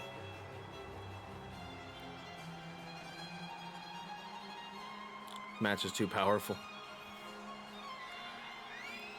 Mayor McCheese, of course, known for making some deals backstage, perhaps, to other competitors to have them interfere. Harlot stains in the sippy queue? What the fuck?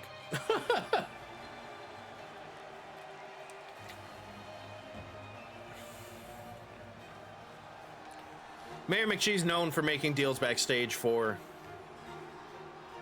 Oh shit, more sippies. To interfere in their matchups in order to determine victory. As far as I know...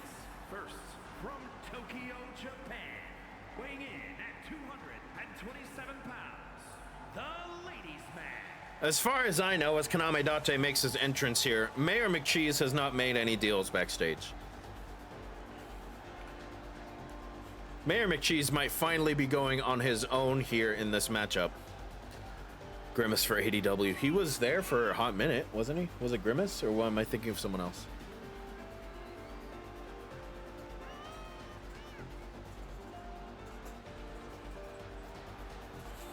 I don't trust that. At least once. I like that we're running, I like that we have to, determine whether or not a pop culture character has made it into ADW. As Date makes his entrance here, Date impressing a lot of people throughout ADW, making it quite a lot farther than a lot of people expected him to make. Excuse me. In the WrestleDongian 2 tournament. Shadowheart for ADW. I'll just make a walking red flag.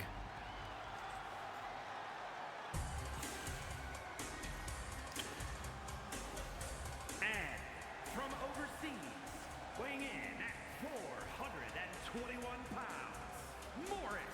Here comes Morris. I forgot I said that. Morshu making his debut here. I was gonna change that to something else, but I must have forgotten. Morshu making his close enough, making his debut here And surprisingly, I think Morshu has the size advantage here. He's certainly going to be trouble for Mayor McCheese or Date to lift as we get set for this Extreme Rules qualifying matchup, the final one to determine the final spot in the Fatal 4-Way matchup as Morshu hits Date with a Uranagi. Oh, and a DDT! Going for a clothesline there was Mayor McCheese. He missed the mark. And now, whoa, what a maneuver there. Morshu was going for a headbutt and missed.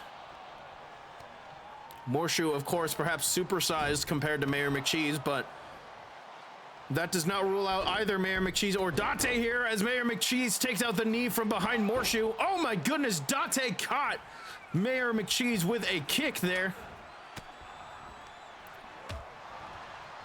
Back elbows to the gut of Morshu. And I think Mayor McCheese just managed to get hit there by Date's dropkick. And now a hip toss as McCheese lifts Morshu up, twists the arm. Morshu, though, oh, and a forearm strike to McCheese and a clothesline downs Date. Back suplex, dropping Date right on the back of his neck. And now look at this, a double team from Morshu and Mayor McCheese. Oh, and a double backbreaker before they turn on themselves, of course. Date back to his feet, but look at this, an atomic drop from McCheese. Twisting neck breaker from Date. Going for a drop kick, perhaps to take out Morshu's legs. Morshu was prepared for that one, though. And now Morshu on the ropes. Oh, and look, caught in a crossface here. McCheese and Date. Morshu breaks it up with a kick, though. I am very excited for you, Mooney. Kick to the gut and a DDT drops Morshu. McCheese floats into the cover. A text replacer? No, but I should get one, huh? Oh, and another kick. Date loving those low angle drop kicks. Leg drop to the arm of Date as Morshu is sent spiraling after a clothesline from McCheese. And now look at the strength of McCheese on display! The suplex pile driver! Here's the cover. Date looking for an angle in, and he manages to find it, but Morshu kicks out. Date now baseball bat in hand. Going for a swing, but McCheese was ready.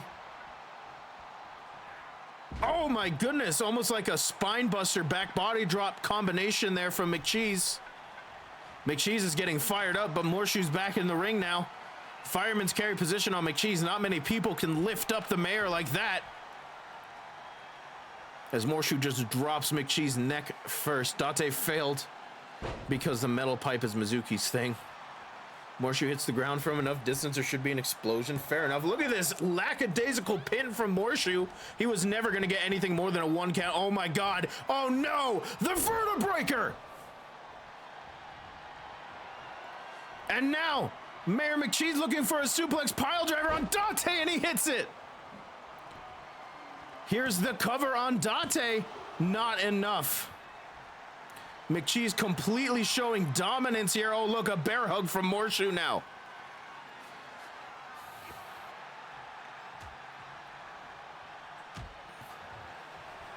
Oh, clapping the ears, clapping the head, looking to disorient Morshu.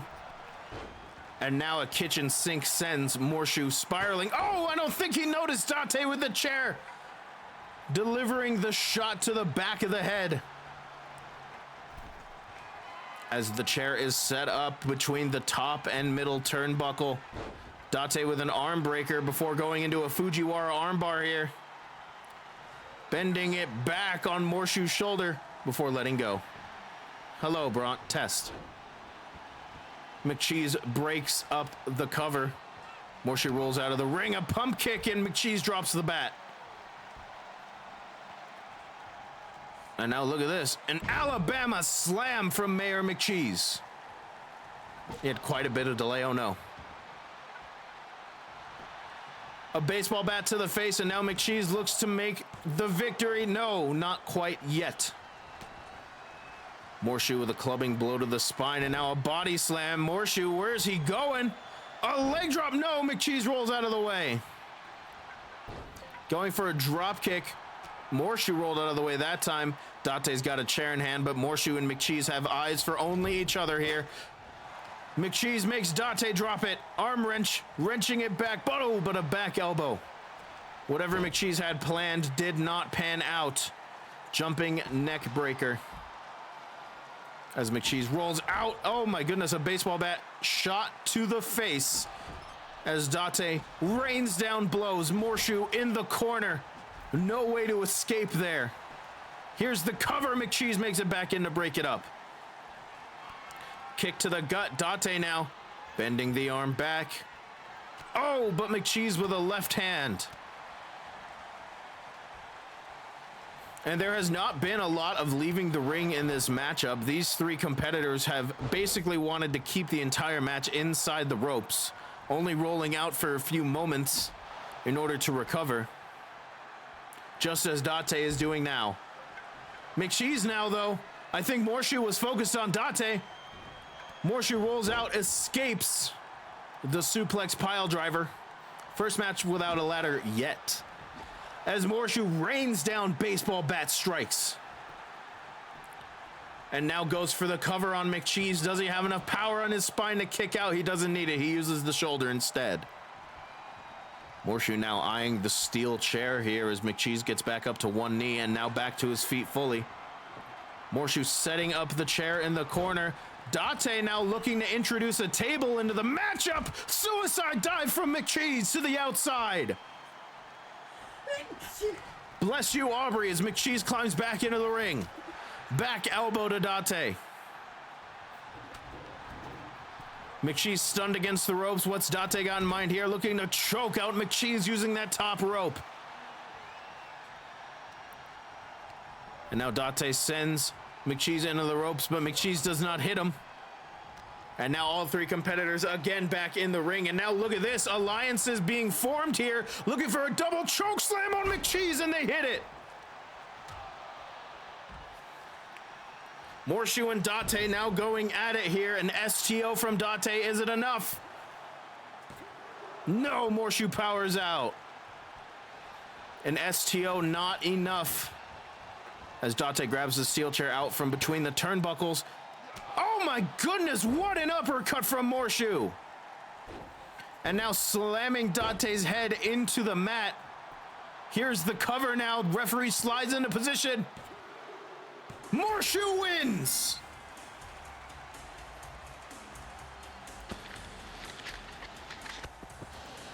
Here is your winner, Morris.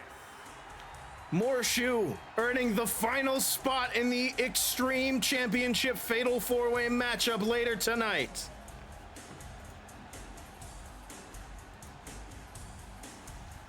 My God. Morshu winning the matchup. Ganondorf won't see this coming. I wholeheartedly agree. Oh man. Well, ladies and gentlemen, all of the Extreme Rules Fatal 4-Way spots have been claimed. But that is not the only thing we have. The Tag Team Championship Open Challenge will be coming up soon. We also have a Hell in a Cell match. Todd Howard, again, of course, going against Leviathan. This time I have confirmed with not only my own eyes, but many eyes of the staff members backstage that Leviathan is here. Of course, not only that, we have the World Championship match also. Waluigi earning a shot at the World Championship after competing in the Elimination Chamber match against Kazuchika Okada. And our main event tonight will be the New Pearl Order versus System Failure. If System Failure loses in this War Games matchup, they must unmask. But if the New Pearl Order loses, they must disband. All of that will be coming up shortly, but first, we could not put on ADW events without the help of our sponsors. We have an advertisement for you before we hit a break. So I hope you enjoy. Looking for the best place to catch every ADW match for your 2-4-2-4 the venue tickets? Welcome to the Hard and Sassy, home to the world-famous She Doesn't Know What She Wants special. When you want to dine in a high-energy atmosphere served by our country's only 69-star rated staff, or even in our dedicated VIP loft, you'll be happy to spend your hard-earned money here. Use code ADW when ordering for a free order of our CEO fries. Don't forget to ask about our secret menu. Wink! Also, I guess we're legally obligated to be family-friendly. You get to sit out on our patio. Located at the corner of Among Street and Penis Avenue. Follow us on social media for other specials and events.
Hello again, ladies and gentlemen. Oh, my chair.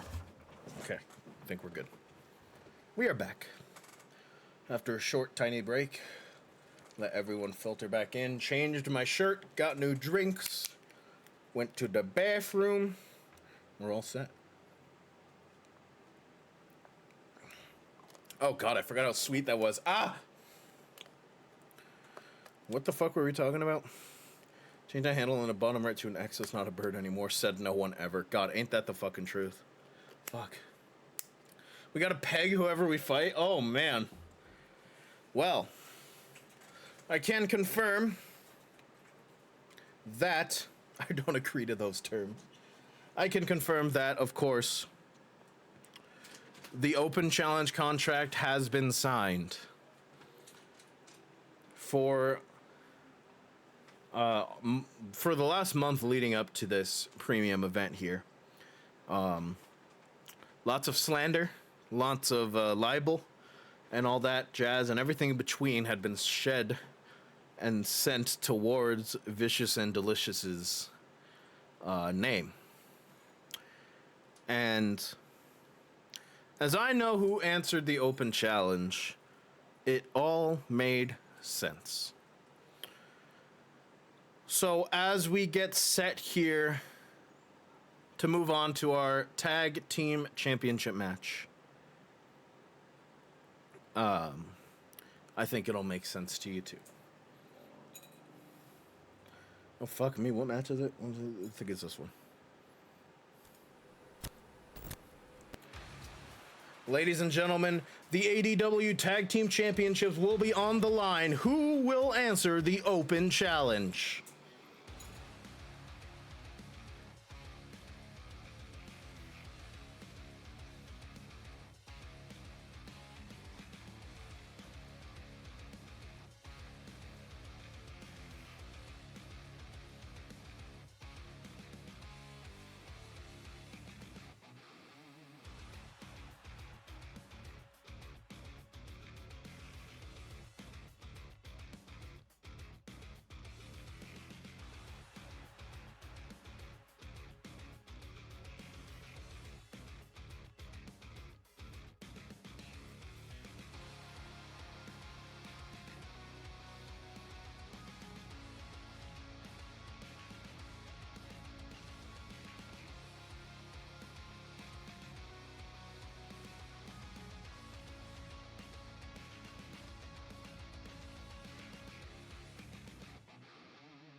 Here we go, ladies and gentlemen.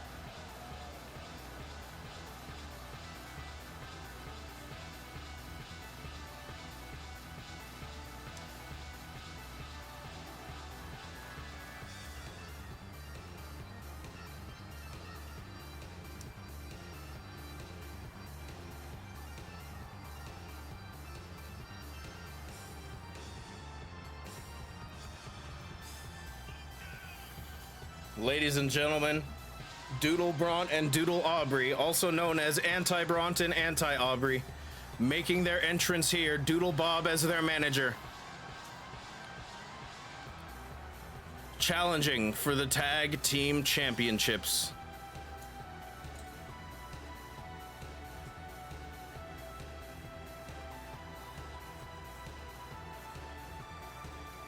Can we sue?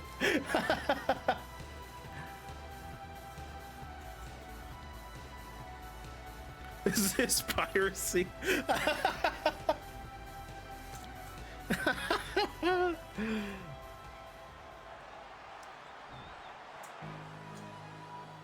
But here come the real champions of ADW.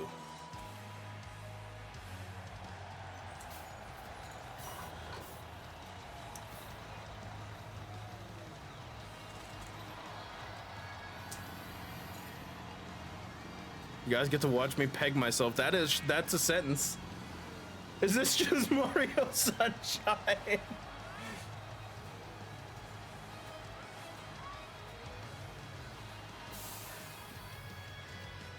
Vicious and Delicious versus Delicious and Vicious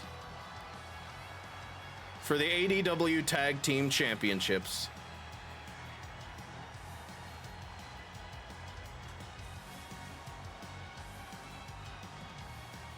Now, of course, whether or not Doodle Bront and Doodle Aubrey have the same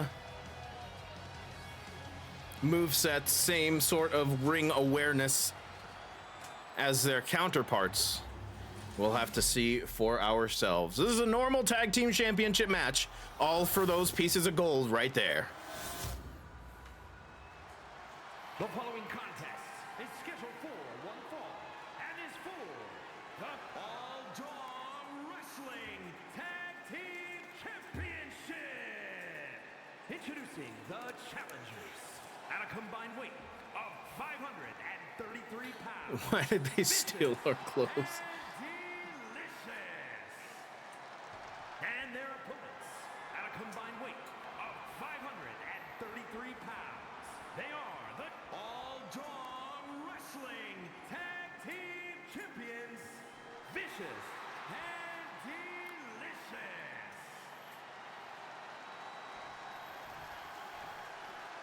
The concept of having doodle copies of Aubrey and Bront around. They sure did. That's what it's all about right there, those tag team championships rather.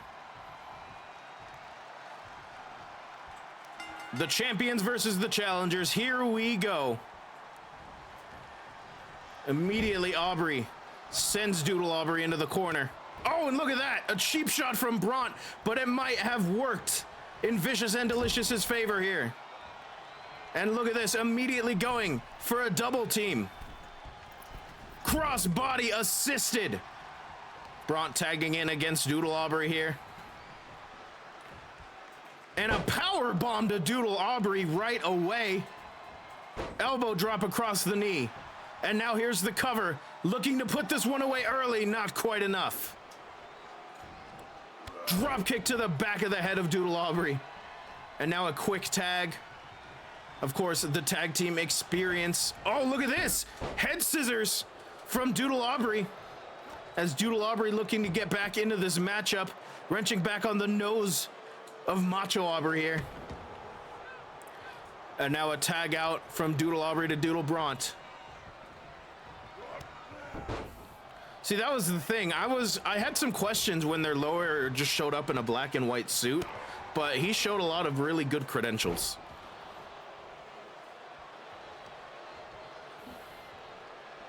And now Doodle Bront bending the arm back and slamming the shoulder down.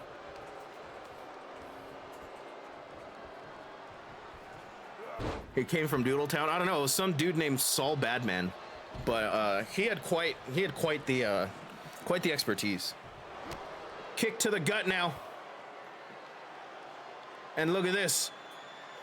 Into the gory backbreaker submission move.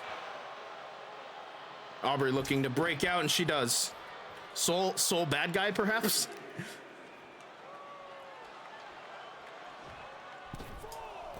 Both competitors get into the ring. This is the first match thus far that actually has countouts. Soul good guy. Has a count out timer in effect. We need to keep that in mind as this matchup continues onwards. Aubrey blocks the blow from Bront there. Bront ducks underneath. So far, Vicious and Delicious have had a bit of the advantage thus far, but maybe ask Saul. And my soul good guy, that's you. Holy shit. Macho Aubrey sending Doodle Bront into the corner, and now look at this, they're not done yet. Looking for a double team maneuver, drop toe hold, elbow drop to the back of the head. Doodle Bront rather, trying to crawl to Doodle Aubrey, did not make the tag. Doodle, Braun, and Bront now facing off. Invest in colored security cameras next time. It's probably a good idea. Who wants to wee the outcome? A stomp right to the stomach of Doodle Bront as Aubrey enters the matchup. For a moment, I thought Aubrey was going to rush towards Doodle Aubrey, but perhaps thinking better of it. Tag out to Bront yet again. Looking for a clubbing blow. Oh! Doodle Bront went to take out the back of the knee. Bront moved out of the way. And now look at this. Doodle Bront poked the eye of the real Bront. Doodle Bront now tagging out to Doodle Aubrey. Oh, and Bront caught Doodle Aubrey with a head scissors. I knew I shouldn't have bought them on Wish. Oof. Dropping the knees into the hamstring area of Doodle Aubrey. Doodle Aubrey rolling to the outside. Perhaps not a wise maneuver. Vicious and Delicious known to use double team tactics on the outside. And look at that. Almost a teardrop T-bone suplex there from Bront as Doodle Aubrey sends Bront into the ring. And now look at this. Doodle Aubrey and Bront were about to get, or Doodle Aubrey and Aubrey were about to get into it. But Aubrey sends Doodle Aubrey back into the ring. Bront and Doodle Aubrey going at it now. And now look at this. Perhaps the Doodles looking for a tag team maneuver of their own. And look at this. It's the same maneuver. The drop toe hold into the elbow drop. And now Bront, oh my goodness! Doodle Bront hit the drill peck elbow drop. That is something that I know that Bront has been working on. Has not seen it in a match yet, but somehow Doodle Bomb, oh there it is! Bront hits the drill peck right back. Going for the cover, not enough. A move that Bront had been working on for quite a while here. During our rehearsals for ADW, Doodle Bront learning that move, but look at this. Bront with the Aqua Jet Lariat hooks the leg. Oh! Doodle Aubrey breaks up the cover.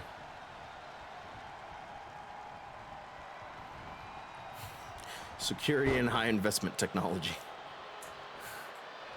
Bront now, or Doodle Bront rather, lifting Bront up. And now slamming him into the corner, and Bront does not want to be here right now. The Doodles perhaps again looking for that drop toe hold elbow drop. Oh, perhaps not. Back body drop from the Doodles. From Delicious and Vicious. As Doodle Aubrey lifts Bront back to his feet. And a suplex from Doodle Aubrey.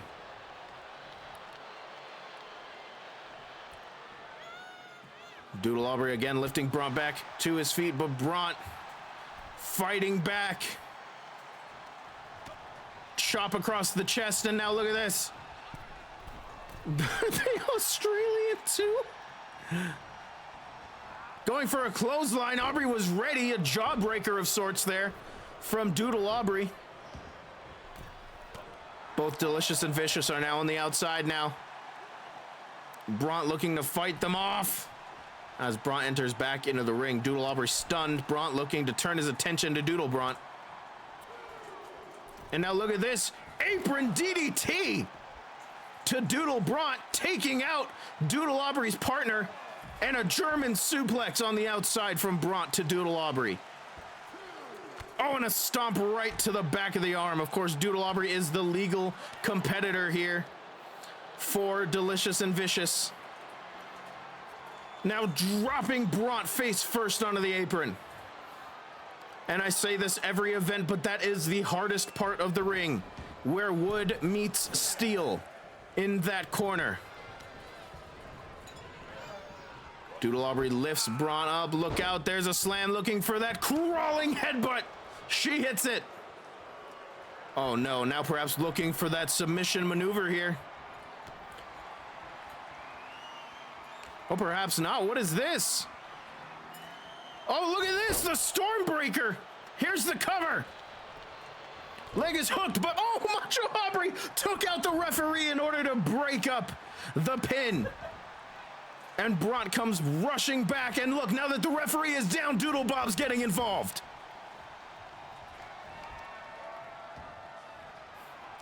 And now Brought setting Doodle Aubrey up for the Aquajet Lariat, but there's no ref. Brought can't go for the cover. Brought instead looking to inflict more punishment onto Doodle Aubrey. He cannot go for the pin right now. The referee is down, but the referee slowly stirring back up, and the drill peck to Doodle Aubrey. Here's the cover. The referee's still dazed, still stunned. I don't think he's gonna make the maneuver. Oh, Doodle Brought breaks up the pin. But Brought again looking for the Aquajet Lariat. And again, he hits it. Going for the cover. The referee in position, but still dazed. Oh! And it was either broken up by Doodle Brought sliding into the ring or Doodle Aubrey kicked out. I'm not sure which.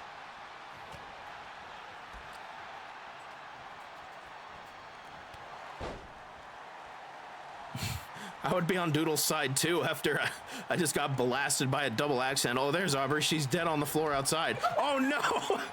Doodle Brought now looking for the Aquajet Lariat as well. Referee slides into position. Oh, Brought gets the shoulder up. Oh, look at this on the outside. Oh, I thought Macho Aubrey was taking control. Doodle Brought went for the drill peck, but it didn't matter. No, Brought again looking for the Aquajet Lariat as this match is completely broken down. Brought now going into the cover. No, Doodle Brought kicks out. Doodle Brought kicked out again. And a kip up from Doodle Brought going for an enziguri. Brought ducked underneath. Ref heard us talking shit. And now look at this. Doodle Brought focusing on the arm of Brought. Oh, and a drop kick. As Doodle Brought and Doodle Aubrey seem to have taken control of this matchup. Aubrey is just in her own world on the other side out there. I don't know what's going on there as Doodle Aubrey hits an SOS. Brought kicks Doodle Aubrey off. And now look, going for a springboard DDT. Doodle Aubrey moved out of the way. Doodle Bob erased Aubrey's brain, perhaps.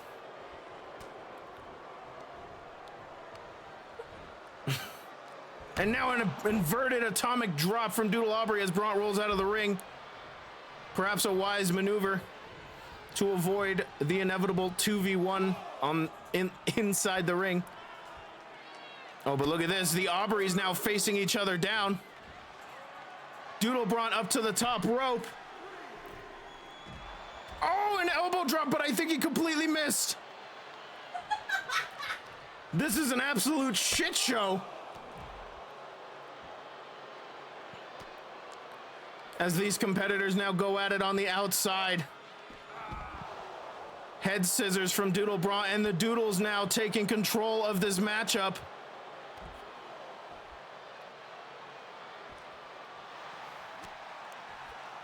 For the love of God, help them. Brought sends Doodle Brought back into the ring. Doodle Aubrey now enters the ring. And look at this, the 2v1 is about to happen. Oh, perhaps not. Look at this, Brought avoiding the Doodle Brought kick. Back elbow from Doodle Brought. And now a suplex. Here's the cover on Brought. No, powers out at 2.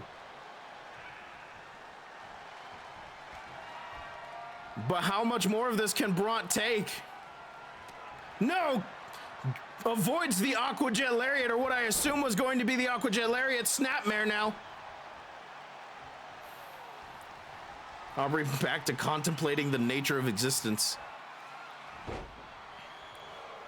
Okay, this is actually getting a little silly. Where the fuck is actually Aubrey? Hold on, I'm gonna move her back to the corner. Oh, she's stunned. She's stunned on the outside right now. I can't even do anything. She's stunned.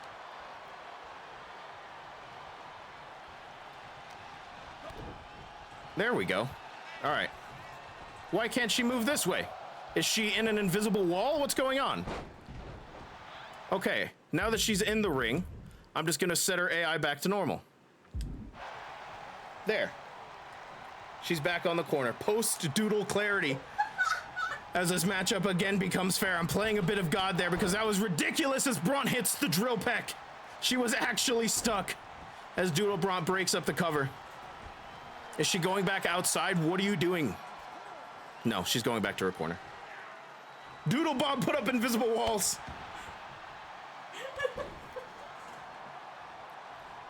It is back to normal now, which means this match is back to counting. Macho Aubrey enters the ring, stomping down on the midsection. Does Macho Aubrey finally enter this match? What a headbutt to Doodle Aubrey. And now looking for an SOS of her own. Chooses not to go for the cover after that maneuver here. Another SOS to Doodle Aubrey. And now tagging in Bront yet again. Doodle Aubrey crawling to the corner. Your endurance is unmatched. Pendulum dropkick from Bront. Bront lifts Doodle Aubrey up to her feet. Sends Doodle Aubrey into the ropes, going for perhaps a power slam, but they crash into one another instead. Clothesline from Bront.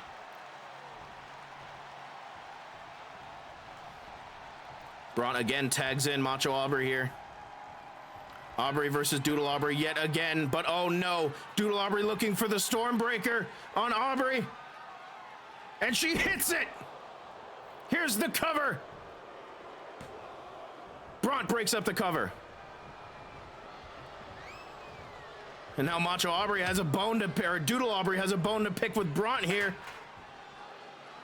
Look out, a back suplex on the apron to Bront, and Doodle Bob threw a steel chair into the ring. As these two competitors fight on the outside here. Laying the knee into the back of Doodle Aubrey. This match does indeed have disqualifications. If one of those competitors used the steel chair in front of the ref, they would be disqualified as Macho Aubrey is sent crashing into the steel steps. We didn't sign up for weapons. Referees count at 6 now. Remember, they only have a count of 10. But these two continuing to insist to fight on the outside here. We could have a double count on our hands. Doodle Aubrey a little stuck. Doodle Aubrey makes it back into the ring.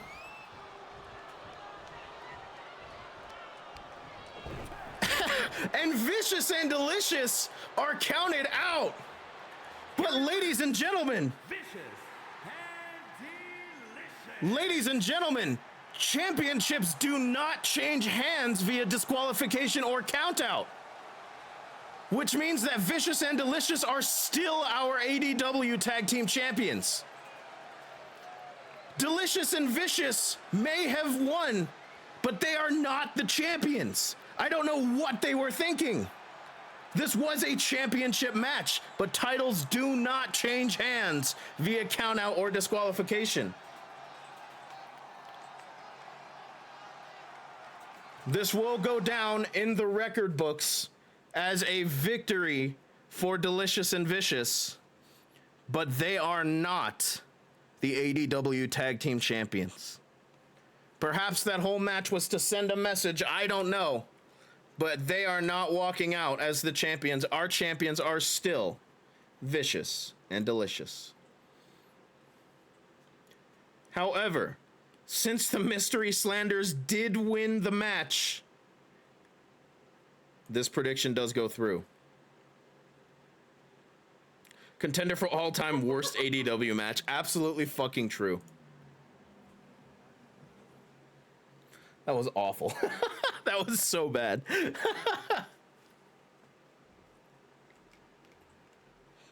I got all the points.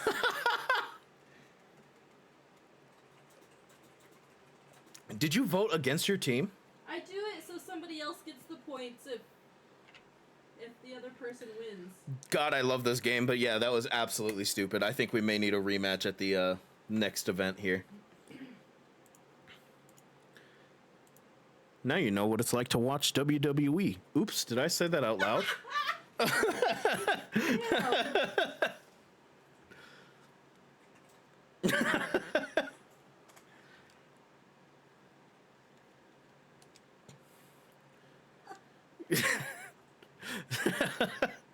Sorry.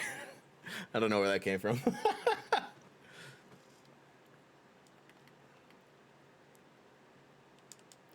That was so fucking stupid, but like, Jesus Christ. Okay. Gotta do a little bit more setup for this matchup here.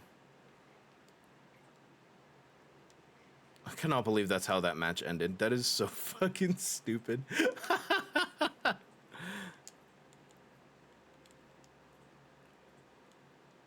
If you were faced with a monochrome clone of yourself made to destroy you, you'd have a bit of an existential crisis too. Ain't that the truth?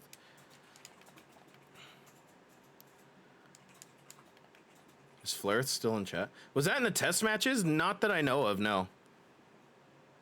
Flareth is there. Flareth is in chat.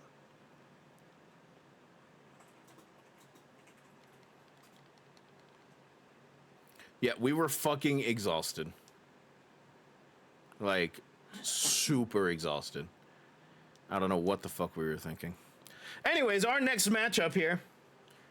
This is bound to be quite an interesting one. Let me count how many matches we've done. Okay, we're on match 7. Here we go, ladies and gentlemen. One of the most anticipated matchups, I think, of the card. Ladies and gentlemen, Todd Howard will be going one-on-one with Leviathan inside Hell in a Cell. I have confirmed reports that Leviathan is here.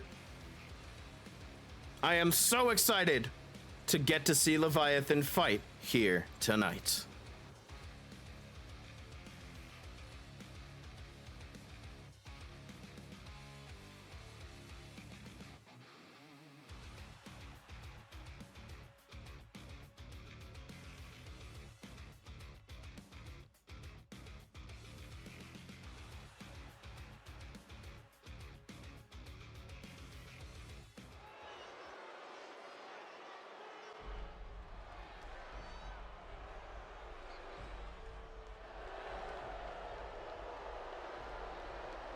The following contest is a Hell in a Cell match. Making his way to the ring from Allentown, Pennsylvania, weighing in at 219 pounds, Todd Howard.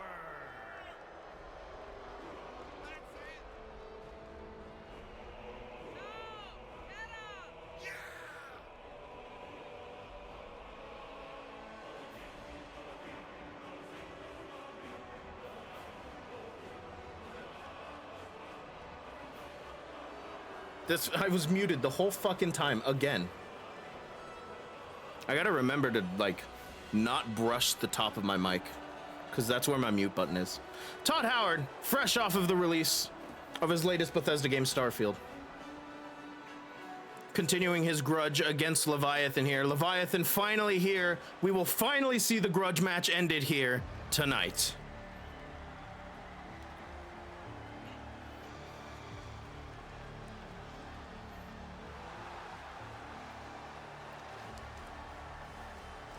Finally, Leviathan making their debut here.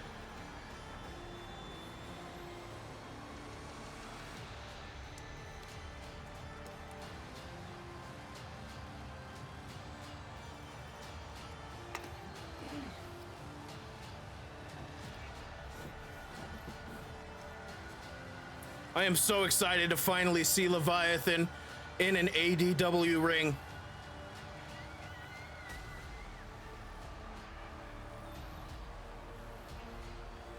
This is bound to be a matchup for the ages here.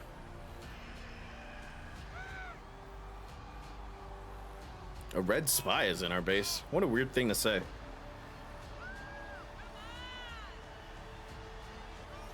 Honestly, I'm more impressed by the fact that Leviathan is still currently in chat while walking down to the ring. Honestly shows the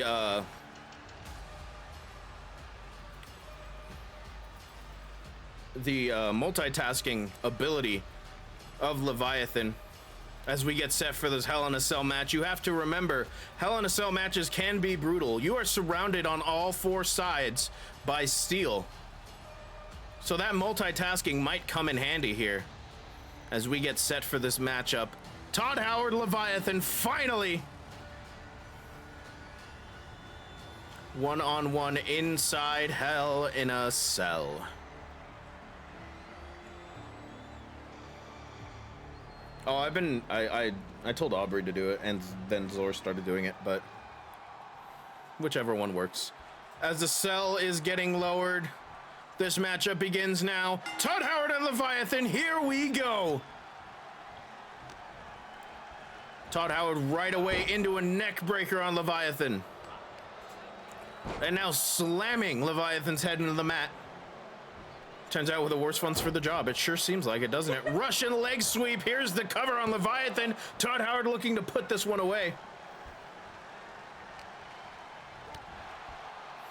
Leviathan with a lift of the knee sends Todd Howard to the outside. Oh, but Todd Howard comes back with a forearm. Fireman's carry drop there from Leviathan, and now Leviathan slides out, looking for some hardware on the outside. Sends a sledgehammer into the ring, but now these two brawling on the outside here. Leviathan sent spiraling on the stairs. Oh, I knew this would happen. Okay. Leviathan climbs into the ring. Sometimes the AI breaks when either one is on either side of the stairs, but didn't look like it happened this time. Leviathan with a sledgehammer, aiming for the midsection, misses the first time, hits the second one. Todd Howard rolls out of the ring, climbs back in though. Oh! Looks like that sledgehammer caught the lower back of Todd Howard. Leviathan was going for the leg, did not manage to get it. And now look at this, body slam from Leviathan. Going for a sledgehammer to the side, Todd Howard manages to hit a drop kick to the knee. And the crowd voicing their displeasure for Todd Howard here in this matchup. Baseball bat sent into the ring as these two brawl on the outside. Leviathan sends Todd Howard crashing to the floor here before lifting him back to his feet. No. 47. Right hand and a European uppercut from Leviathan. Now again, Leviathan and Todd in a collar and elbow tie-up as they brawl in this narrow part of the ring between ring and steel here.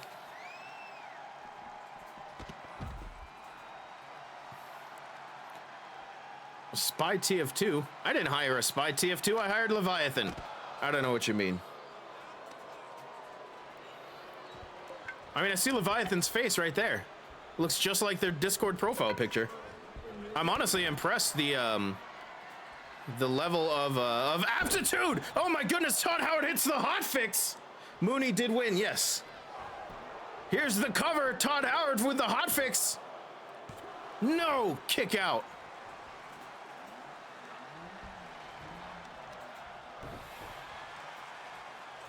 Leviathan. Look at this. Fireman's carry. Death Valley driver from Leviathan. Hooking the leg now. Here's the cover. Maybe in an Extreme Rules matchup, I would allow it. Yes. And now right hands to the side of Leviathan.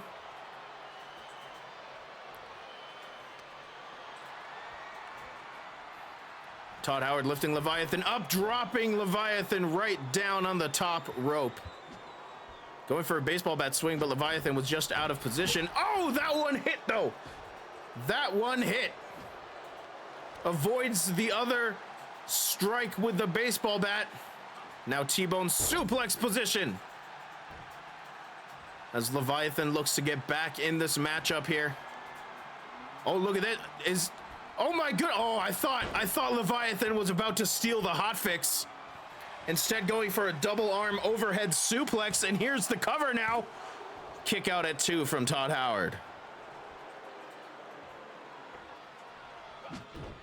I thought Leviathan was really going to up the ante here in this grudge match inside Hell in a Cell as the sledgehammer comes crashing down on the back of the leg of Todd Howard. Leviathan now lifting Todd Howard up. Kick to the gut from Todd Howard. But these two are still going, still fighting. Todd Howard set into the ropes, going for a back elbow. Todd Howard avoids. Now Leviathan set into the ropes. And both of these competitors just doing whatever they can in order to inflict punishment to the other. Leviathan sent over the ropes this time and to the outside. Todd Howard soon to follow. Right hand, and now these two have moved to the other side of the ring, or perhaps not. Todd Howard pacing out his opportunity here, trying to figure out what to do. Oh, perhaps going for some more weaponry. Vicious. Like the word delicious. Oh. Oh my goodness, a jumping side effect from Todd Howard. Here's the cover. Leg is hooked. Leviathan kicks out. Todd Howard, his frustration growing here. Oh, but perhaps looking to put this one away for good. Make it quick, make it easy. Here comes the hot fix. He hits it, but can Todd Howard capitalize? He needs to use the ropes to get back to his feet. Leg is hooked, shoulders are down. That's a quick one, ladies and gentlemen.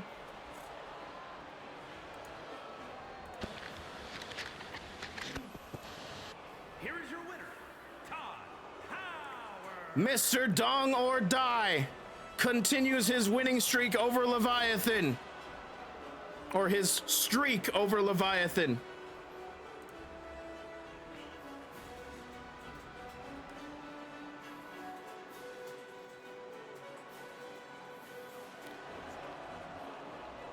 They can't even get a good spy to do it. I don't know what you guys are talking about.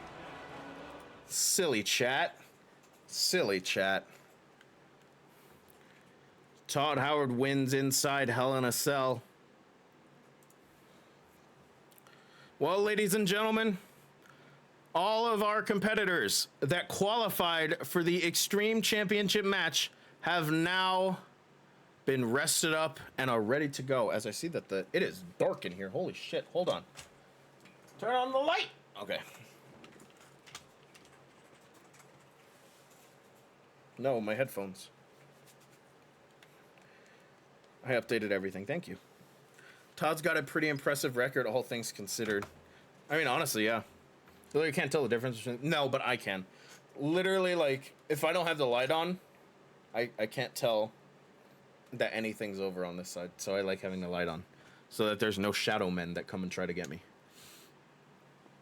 The most successful heel in ADW might be the truth. All right, ladies and gentlemen, we have our fatal four-way matchup set. Extreme Rules for the vacated ADW. I am the Shadow Man. Aubrey crawled over here. You don't have to out me like that. You crawled. I don't crawl. You crawled. Not a bottom. You crawled like a little baby. I am a bottom. Sorry. You are a bottom. Sorry to say that. You're no better. You need ice. No, it was cold when I got it. I will do anything for you. Thanks, honey.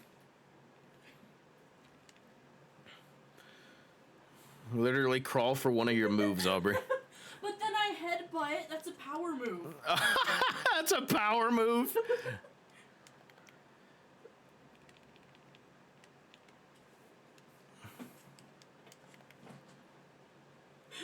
Headbutt Brandon, then please do not. No, no, no. Ladies and gentlemen, it is the Extreme Championship Fatal 4-Way matchup coming up next. Which match is it? I think it's this one. Wait, yep, it's this one.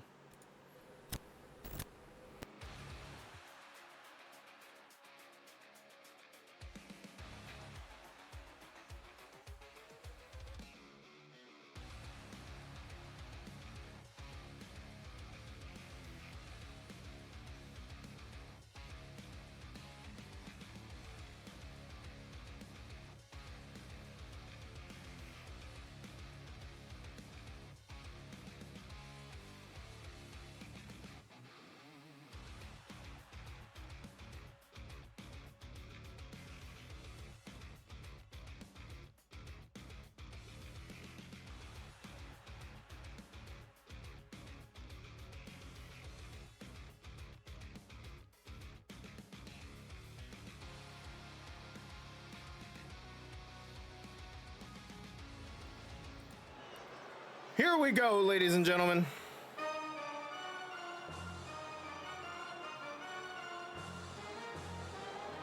The following contest is a fatal four-way Extreme Rules match and is for the All Draw Wrestling Extreme Championship.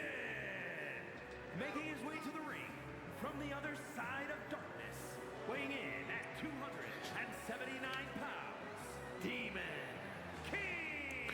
Maybe you'll find Bigfoot or a big titty werewolf GF in the Canadian wilderness. Start a farm. Ganondorf making his entrance here for the fatal four-way no, not an elimination match. This is just a fatal four-way match. One fall to a finish for the Extreme Championship. Elimination match just flows so well off the tongue. So I always want to say it.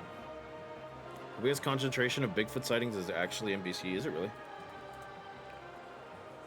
That's actually super interesting. I don't sound interested, but I am interested. Fun British Columbia fact.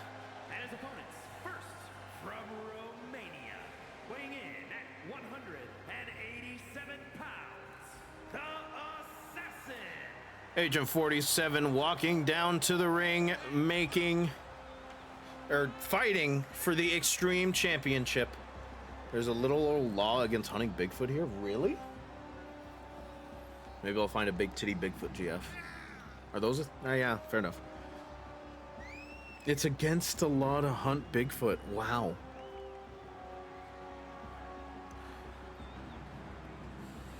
Maybe that's why there's so many sightings.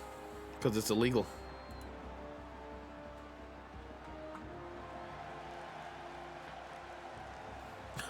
Is the biggest concentration of hairy gay men also in BC? We need to know the answer. Maybe. Oh.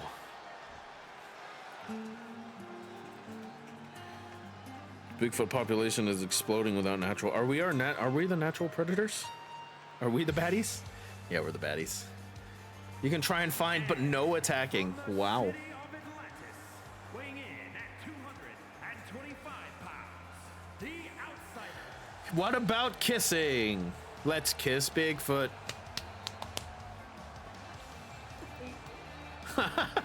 Does sex count as attacking? That is a question.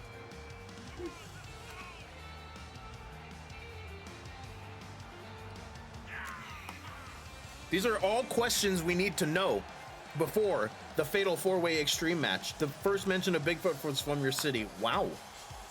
Only if you didn't ask first. Ooh.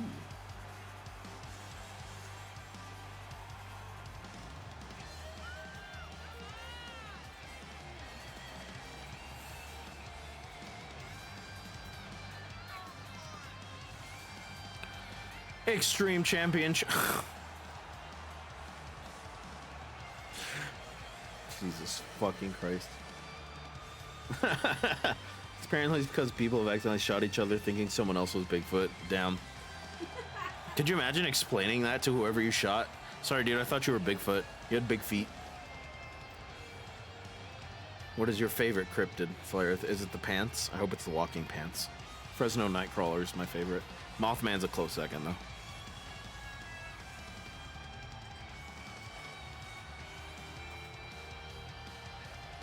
You damn Skippy.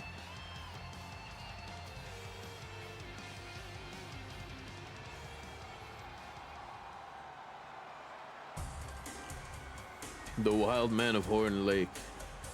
And from overseas, weighing in at 421 pounds, Morris. Loveland Frog. Huge frog. Just a big ass frog. Oh my god. What a guy. It's that boy. What is that Totteroo fucking emote?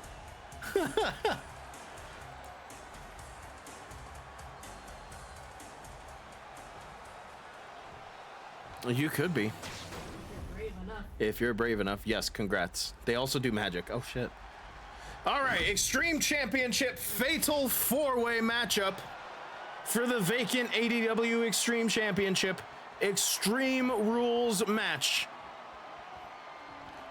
Ganondorf, Agent 47, Mooney, and Morshoe. The bell has rung. We are underway here as we get set for our second championship match, I believe, tonight. As Mooney immediately goes after Ganondorf, laying knees. Oh my goodness, caught a knee to Agent 47 there. Ganondorf now, a European uppercut to the back of Mooney's head. As Morshoe with a suplex. Ganondorf brings up a kendo stick, now introducing it into the matchup. Mooney hits Morshoe with a DDT. Goes immediately into a cover now. Morshoe gets the shoulder up as Agent 47 now uses the kendo stick. Morshoe with a small package on Mooney. Kicks out at 1. This match is first fall to a finish, similar to the triple threat matches that we just saw. As Mooney rolls Morshoe up, Agent 47 breaks up the pin. Now look at this, Morshoe lifting the whole Morshussie.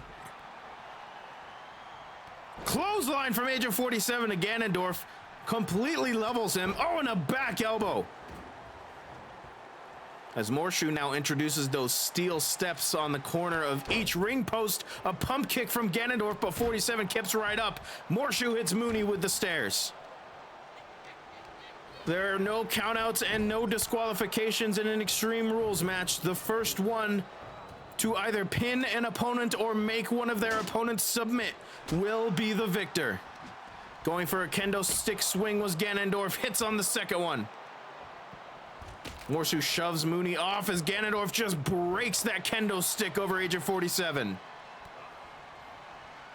47 now manipulating Ganondorf over to the ropes, but Ganondorf with the back elbow looking to break out as Morshoe hits a shoulder breaker on Mooney. Welcome back, Nix. Kick to the gut to make Morshoe drop the steps. Will do. Good luck, Bront. Agent 47 gets the shoulder up.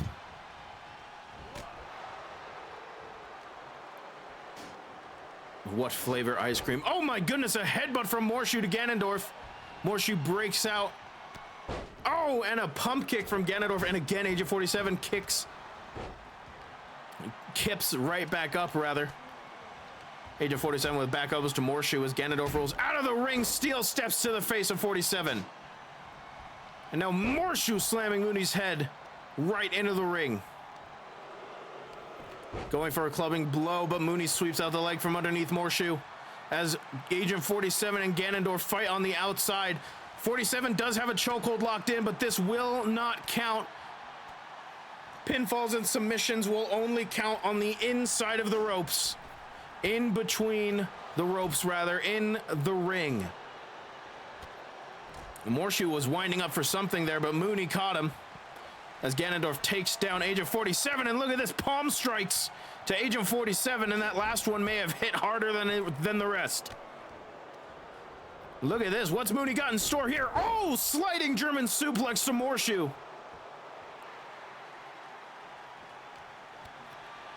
As Morshoe climbs back to his feet, Ganondorf dropping the knee on the face of Agent 47 there. Ganondorf and Agent 47 brawling on the outside here. Fireman's carry to Ganondorf.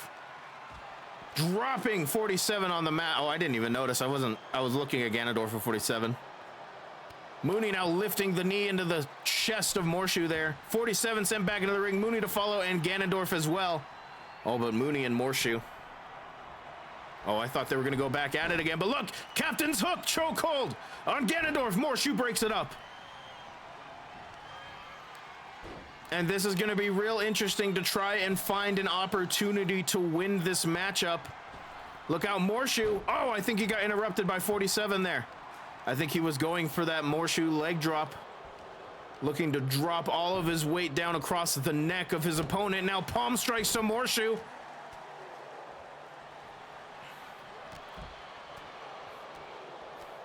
Morshu and Mooney both roll out of the ring, likely to recover. Ganondorf and 47 left in the ring. Mooney comes back in. Oh! Hangman's backbreaker there from Agent 47. I think you're trying to get the steel steps, but they're stuck. So you can't get them. Oh, and a sledgehammer to the spine. As Morshu brings in a sledgehammer to introduce it into this matchup here.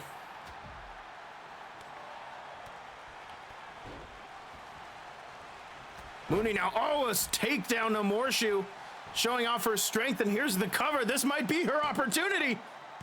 No, not quite. Jesus Christ. Oh, and a backstabber from Mooney to Morshu. The knees driven directly into the spine of Morshu there. Oh, sledgehammer to the gut.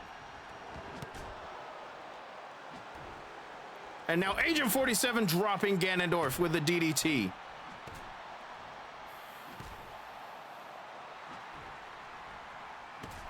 Another sledgehammer to the gut here, and Mooney just raining down these sledgehammer shots on Morshu. As 47 and Ganondorf continue to fight on the outside, Mooney was just not letting up with that sledgehammer. Oh, and a super kick to Morshu. This might be Mooney's opportunity. No, Morshu powers out. 47 now looking for some hardware, but Ganondorf caught him. Right hand there, and now look at the strength of Mooney on display, but Morshu fighting out of it. Oh, and a headbutt from Morshu to Mooney. 47 sends Ganondorf into the barricade as 47 runs in looking to break up the pin, but Mooney powers out just before. And now 47 and Morshu going at it. Thez press from 47, raining down those right hands. But Morshu with a victory roll looking to steal one. Mooney breaks it up. This matchup is for the ADW Extreme Championship.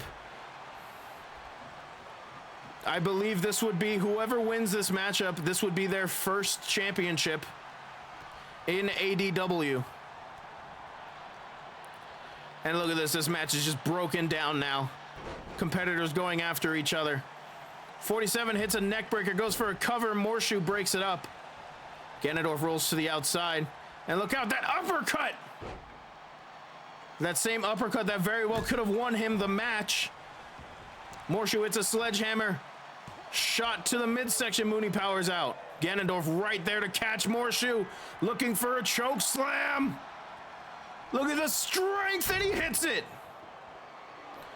Hook of the leg, here's the cover as 47 and Mooney brawl on the outside. Not enough, Morshu powers out.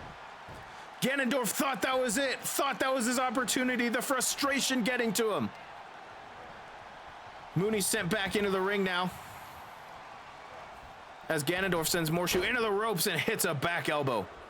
Ganondorf now focusing on Mooney, electric chair position here. Oh, dropping her, oh, and a forearm to the back of the head, but 47 with a sledgehammer shot to the spine. Now focusing on the legs of Ganondorf perhaps. Oh, but not enough. Pump knee right underneath the chin of 47. Morshu and Mooney have drifted to the outside now. Ganondorf and 47. Did I say Morshu and 47? I meant Morshu and Mooney on the outside. Oh, but 47 looking for the captain's hook chokehold. Ganondorf escapes. My man's built like a hay bale. Morshu rushes back into the ring now. 47 sent into the corner. And look at this, going for a choke slam, but Morshu breaks it up. I don't know how wise that was. 47 now clubbing blow to the chest. Oh, and lifting the knee into the gut. Oh, Mooney was going for that super kick. Ganondorf avoided.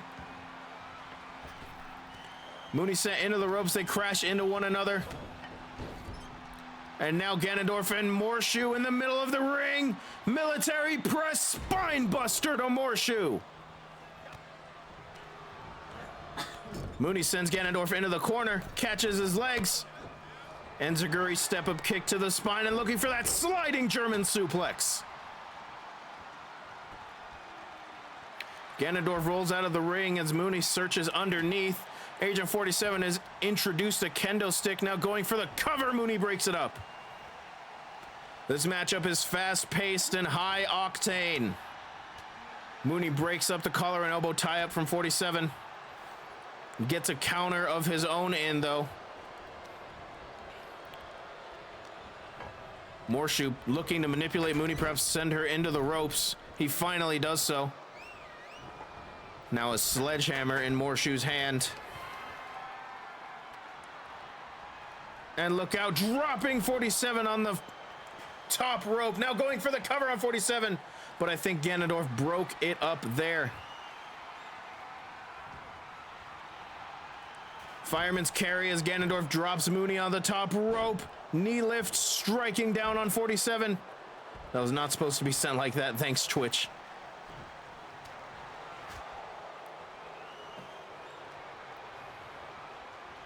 Mario Kart. Back elbow as Ganondorf and Morshu are the only two in, but Mooney slides in right on time to break up the pin. Oh, and look at that. Look out. Military press. Oh, but Mooney escapes, rolling up. Oh, I thought Mooney had it. Mooney rolled up Ganondorf there, and I thought she had it, but a super kick, and that might be enough to spell the end. It is! Mooney is our new ADW Extreme Champion! Here is your winner, and new All Dawn Wrestling Extreme Champion, the Outsider. Mooney winning her first championship here in ADW. The Extreme Championship is now on her shoulders.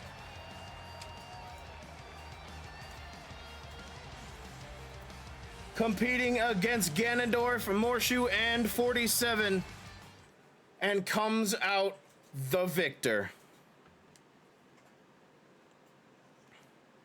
Yeah, boy. Fuck yeah. Love that. That's cool. Mooney is our new Extreme Champion.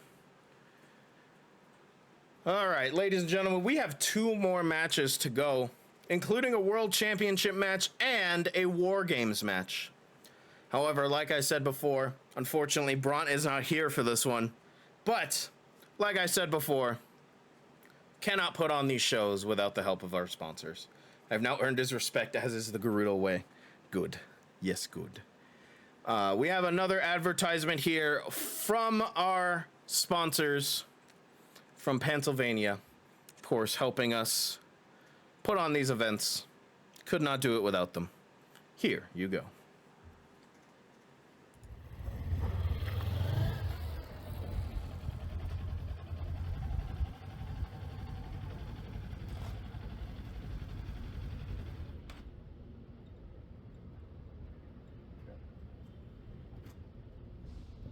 Fuck you, ADW.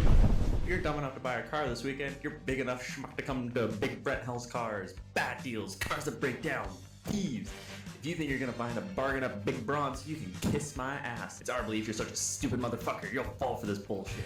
Guaranteed. If you find a better deal, shove it up your ugly ass. You heard us right, shove it up your ugly ass. Bring in your trade, bring in your title, bring in your wife. Well, fuck her. That's right, well, fuck your wife. Because at Big Braun Hells, you're fucked 6 days on Sunday. Take a hike. Big Braun Hells, home of challenge pissing. That's right, challenge pissing. How does it work? If you can piss 6 feet into the air straight up and not get wet, you get no down payment. Don't wait, don't delay, and don't fuck with us or we'll rip your nuts off. Only at Big Braun Hells, the only dealer that tells you to fuck off. Hurry up, asshole. This event ends the minute you write us a check. It better not bounce or you're a dead motherfucker. Go to hell. Big Braun Hell's Cars. Epoch's sexiest and exclusive home to the meanest sons of bitches in all Pennsylvania. Guaranteed.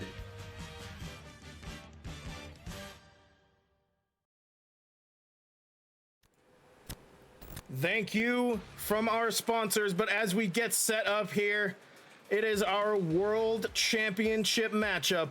Kazuchika Okada, the ADW World Heavyweight Champion and never Openweight 6-man Tag Team Champion, puts his ADW World Heavyweight Championship on the line against Waluigi.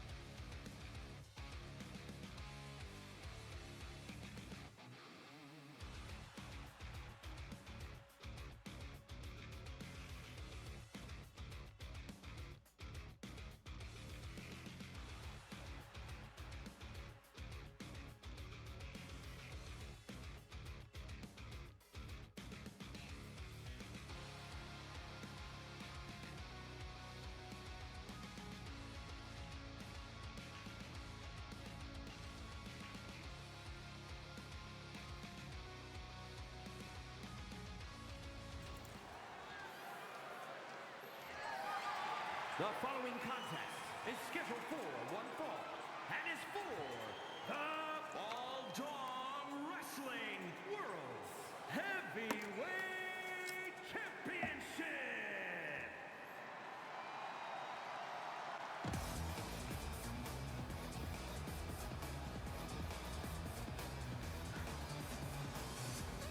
As we get set for our World Championship matchup here, Waluigi having earned his shot by competing in the Elimination Chamber match and coming out the victor. Now, since Kazuchika Okada has won the World Heavyweight Championship, I had to sign him to a per-match contract here for All Dong Wrestling. What I was not aware of is that he snuck in a contract stipulation in every single match that he must... what the fuck? I lost the word. In every single match that he must defend the World Heavyweight Championship. That match must be under New Japan rules. As such, this matchup is under New Japan Pro Wrestling rules, which means there is a 60-minute time limit and a 20 count out timer.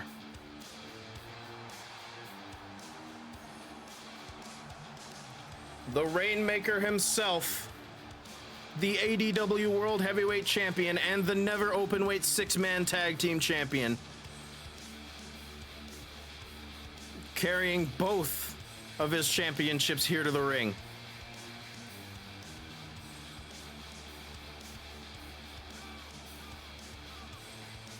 He does not get both belts. You can't defend a Tag Team Championship in a singles match.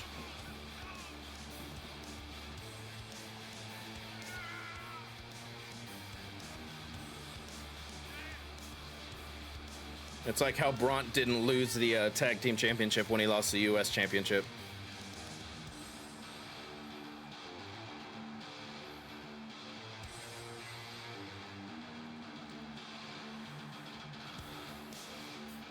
Kazuchika Okada, the face of New Japan Pro Wrestling, holds up not only a New Japan belt, but an ADW belt. World Heavyweight Championship on the line under New Japan Pro Wrestling rules.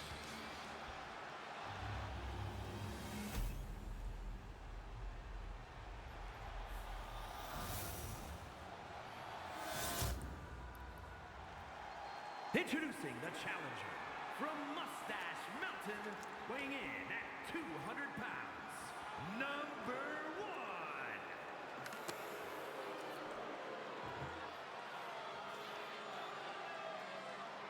1. And his opponent from Japan, weighing in at 226 pounds, he is the All Dong Wrestling World's Heavyweight Champion, the Savior.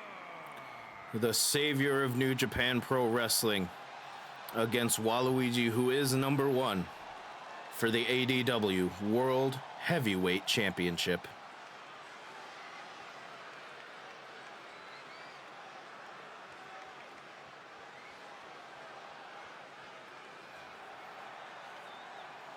Crotch chop on his corpse.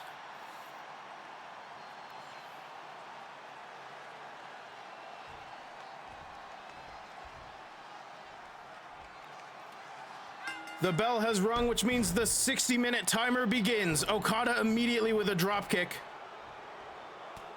And now Okada fighting back here against Waluigi right away. Looking to dominate. Oh, but Waluigi, his athleticism. Oh, Okada blocks the strike there. Suplex from Okada. Now stomping down on the face of Waluigi, but Waluigi back to his feet. Double leg takedown, raining down right hands on Kazuchika Okada. As I said before, this match takes place under New Japan Pro Wrestling rules. 60-minute time limit and a 20 count on the outside of the ring. This match still does have disqualifications, as Waluigi chokes out Okada on the mat here. Now stomping down on the back of the leg. Both of these competitors, especially Okada, known for his cerebral mindset, looking to get inside the head and looking to demoralize his opponents by never giving up, by keeping his endurance always to its maximum as he hits a power slam to Waluigi. But quickly with a schoolboy roll up here, or almost a small package rather, Okada kicks out at 1. Never giving up, you say. Look out, Okada rolls through, dropping forearms onto the face of Waluigi. Oh, looking for a senton, but Waluigi moves out of the way. Shoulder tackle sends Okada to the mat. Waluigi now pacing, stalking his opponent almost. And now bending that arm back. That arm is not designed to bend that way. Waluigi perhaps looking to lessen the effect of that Rainmaker clothesline that has taken out so many competitors. Waluigi pushes Okada down, but Okada gets the shoulder up. Oh, definitely no deserting. And again, Waluigi focuses on that arm. And a forearm strike to Okada as Waluigi takes control of this matchup, but a kip up from Okada. Okada sent running into the ropes. Waluigi ducks underneath and a power slam of his own. Rick Astley for ADW. And now look at this. What's Waluigi got in store? My goodness. A brainbuster right on the leg. And now Waluigi, perhaps looking for that TKO right on the knee. Here's the cover. Is it going to be enough? Are we going to have a new world champion? No! Okada powered out. Okada with the quick kip up there. Kick to the gut and dropping down with the DDT. Waluigi now up to the top rope. Looking to put Okada away. Oh, avoids the splash. And Okada now strikes on the arm of Waluigi. Back elbow to Okada. Looking for a kick. Moves out of the way. And now Waluigi sends Okada to the outside. Forearm strike as Okada gets back in the ring. Blocks another strike from Waluigi. Waluigi blocks this time. Back and forth we go. Waluigi finds a way to counter there. And now a headlock takedown from Waluigi. Wrenching back on the neck and head of Okada. Okada finally escapes. Thanks for sticking around, Lev. Enjoy the birthday party tomorrow. Waluigi stomping down on the arm there. And another stomp on the arm, again looking perhaps to lessen the effect of the Rainmaker clothesline. Oh, and this time just stomping on the face of Okada. That same face that New Japan Pro Wrestling fans have come to know and love. And again, Waluigi looking to deliver the TKO. This might be one of our quickest World Championship matches ever. No, Okada again powers out of the TKO. Waluigi had full control of this matchup, but Okada delivers a kick to the side of the head now. And now look out, Okada perhaps looking for that tombstone pile driver. Oh, and he hits it, spiking Waluigi's head into the mat. But Okada has taken so much damage here in this matchup. Is it enough to put Waluigi away? Oh, he doesn't think so. I think Okada's looking for a Rainmaker. Ripcord, and he hits it! The Rainmaker clothesline! No, Waluigi powers out! Waluigi gets the shoulder up. It's not enough. Okada lifts Waluigi back to his feet now, delivering strike after strike and a jumping power slam. And now look at this, Okada. Kick after kick, and now looking perhaps for some joint manipulation here.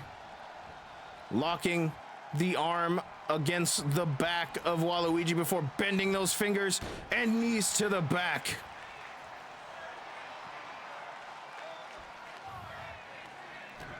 Okada going for a stomp. Waluigi got back up to his feet. We have to do something about this real-ass Japanese man as Okada hits a drop kick. Here's the cover, hook of the leg. No, Waluigi kicks out. Okada lifts Waluigi to his feet, running clothesline, and yet another one. Okada on fire here. Step up drop kick.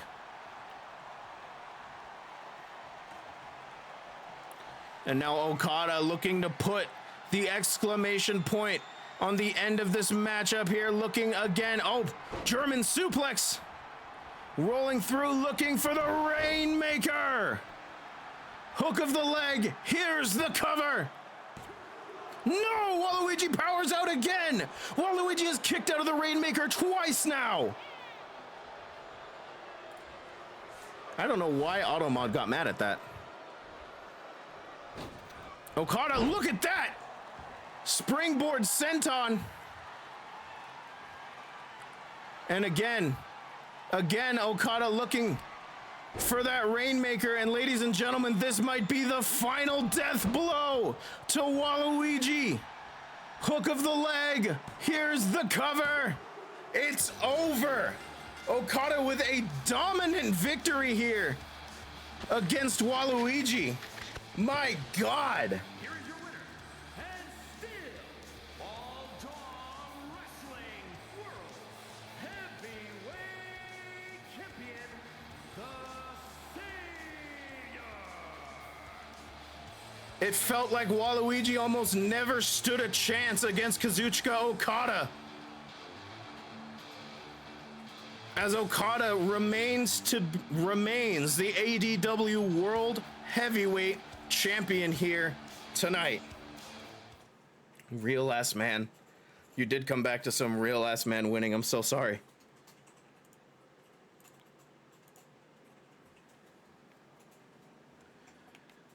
I'm sorry you had to see this.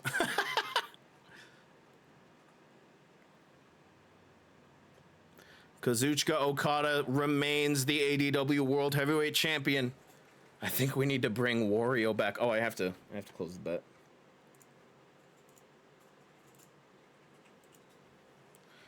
Well, ladies and gentlemen, we have one final match here tonight. Our main event is going to be a War Games match, as we get set to move our competitors here into the War Games venue. It will be System Failure, and it will be the New Pearl Order.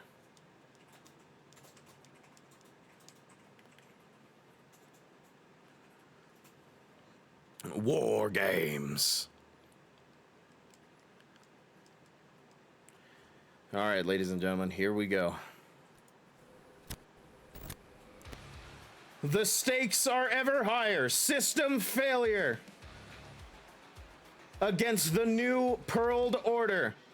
If System Failure loses, they must unmask. But if the New Pearl Order loses, they must disband.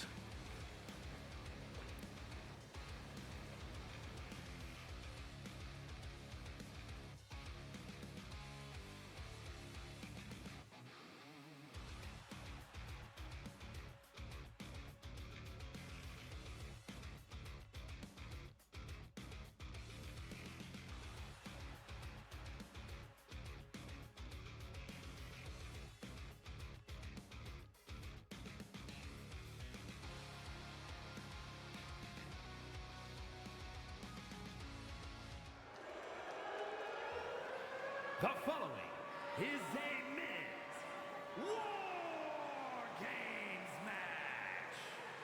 The rules of the match are as follows. Two teams will be contained in separate cages, with one member of each team starting the match. At regular intervals, alternating members from each team will be released to enter the match. The team with the advantage will be the first to have a member released into the match. Once all competitors have entered, War Games officially begins. The match could be won by pinfall or submission. Exiting the cage results in a forfeit. Now, let the War Games begin! Here we go, ladies and gentlemen. It is War Games.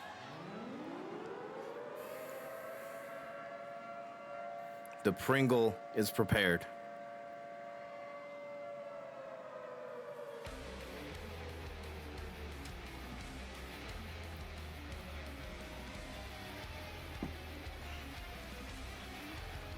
System failure. These almost invaders to ADW have targeted the New World Order almost immediately upon entering into ADW.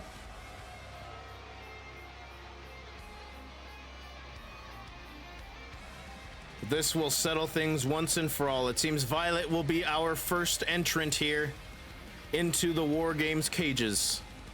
2 rings, 1 stage, 6 competitors.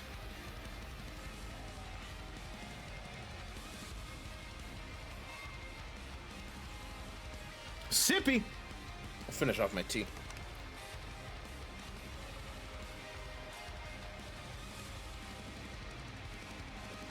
Hell yeah.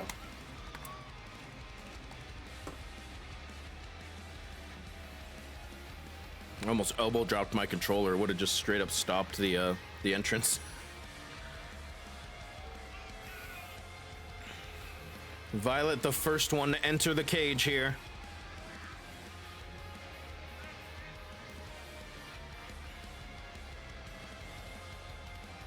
The entrance is pretty cool.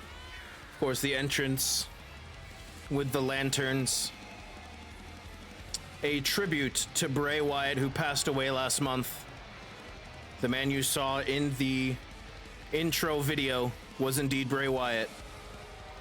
System failure very much modeled after the Wyatt family. Now we will see if they will continue wreaking havoc in ADW, or if the New World Order will meet its end.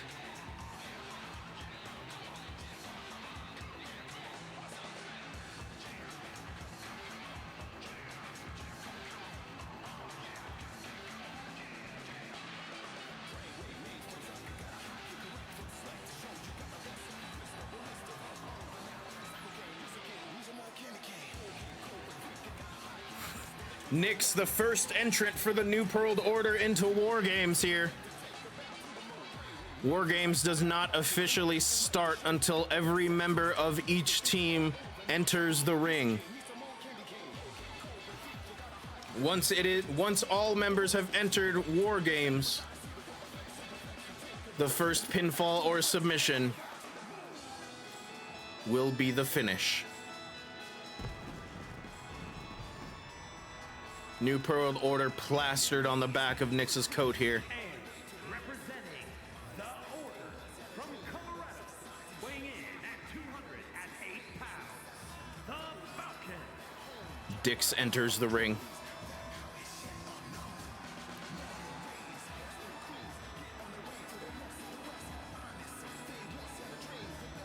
For all of these competitors, this is their first time inside War Games. Violet and Nyx to start things off here for each of their respective teams. And Violet immediately going for a suplex toss. And now right and lefts. Not interested in what everyone's talking about. Fair enough. And now Violet looking to climb the ring. Is he looking perhaps to drop down on Nyx? Going for an elbow drop. Out of the way, Nyx moves.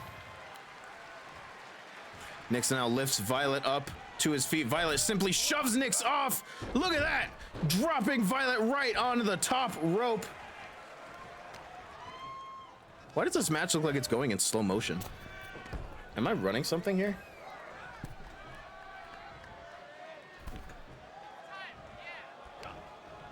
Or is it just me? A back suplex there from Violet. Tater's sleeping right now. Sleepy boy. Okay, it is slow. Okay, hang on. Let me I'll restart the match. Let me fix that. I wonder if it's something to do with this update.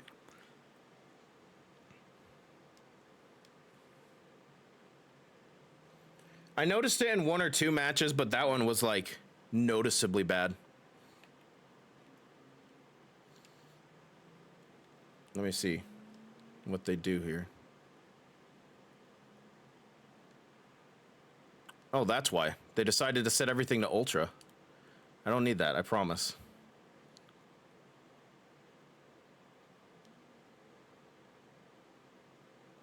I do know they did some graphics updates, so that may have been the problem.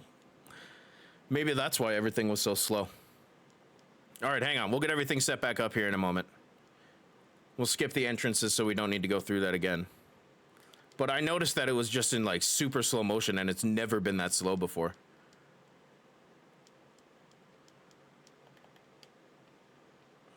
I might have a nice computer, but it's not nice enough to run everything in ultra, I'm afraid.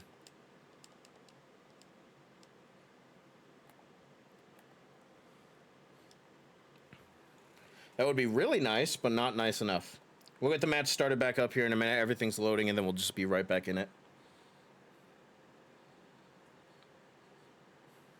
At least it's not as bad as that fucking finish between the tag team match. I don't mind technical difficulties. I didn't fix those. Let me make sure it's working as it should here. Oh, much better. Here we go. Matchup back to normal here. Nick's looking for some sort of offense here against Violet. Violet cannot... Yeah, system failure slowing down the game for an advantage. Perhaps. Oh, yeah, I forgot Bront doesn't have sound.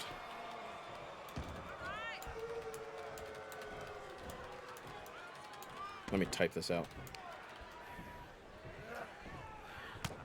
Violet immediately with a right hand to Nyx. Followed by a Russian leg sweep. And now right hand's raining down on Nyx there.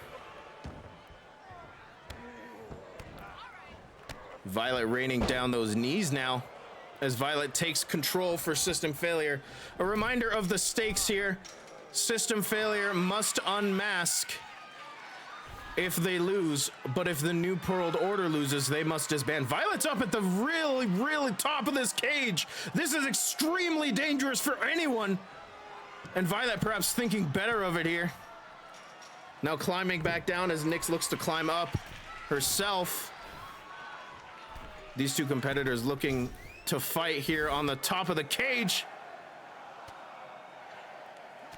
Violet pulling Nyx back down onto the ropes as we're gonna get our first member here. Cootin. Oh, Scootin. And here comes Black of System Failure. Oh, and Violet is sent crashing to the mat as Nyx looks to climb down. Oh, double axe handle right to Violet. Black now introducing tables into this War Games matchup here. Violet, of course, definitely has the size advantage over Nyx here. Oh my god, a second table is being brought into the matchup here.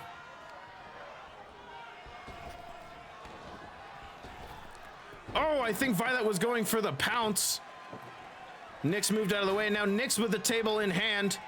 But now this is a dangerous situation here for Nyx, as two members of System Failure have entered the matchup. Black tosses a table into the other ring. Nyx looking to fight back against Violet here. Second table has hit the ring. Oh, and a poison Rana to Nyx from Black. Violet tosses the other table into the second ring as Black hits a DDT on Nyx. Violet lifting Nyx back to her feet, clubbing right hand there. Oh, and a back elbow. Nyx fighting back despite the numbers disadvantage here. Going for a springboard, completely missed the mark. Violet sent careening into the middle of the two rings. Nyx soon to follow, though. And Salem enters for New World Order. Oh, and a DDT delivered to Violet as Black sets up a table over there. Salem immediately going for the weapons, looking to equalize some of this matchup here. Nick sets Black up against the ropes as Violet perhaps looking to set up a second table, and he does. 2 tables set up in that second ring. Salem has introduced a stop sign and a kendo stick into the matchup so far. Oh no, Violet and Nyx, look out. I think Violet was about to hit a flapjack on Nyx, looking to send her through the table. Did not connect. Nyx managed to find a counter as Violet claws on Nyx, sending her to the mat. But here comes Salem, the cavalry with the kendo stick. Violet now, oh! He got sent flying through the table. Did not hit his mark, but Violet back up to his feet. And look at that. Black sends Salem crashing to the mat there. So far, Nyx has done the best out of the New World Order, but look at that arm drag from Salem.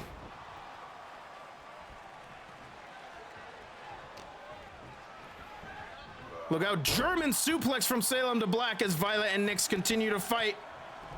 Salem did just get here, but now the third member of System Failure is about to enter the matchup. Dropping that brainbuster there was Salem.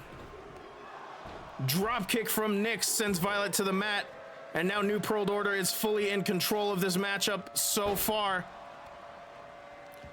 But here comes White.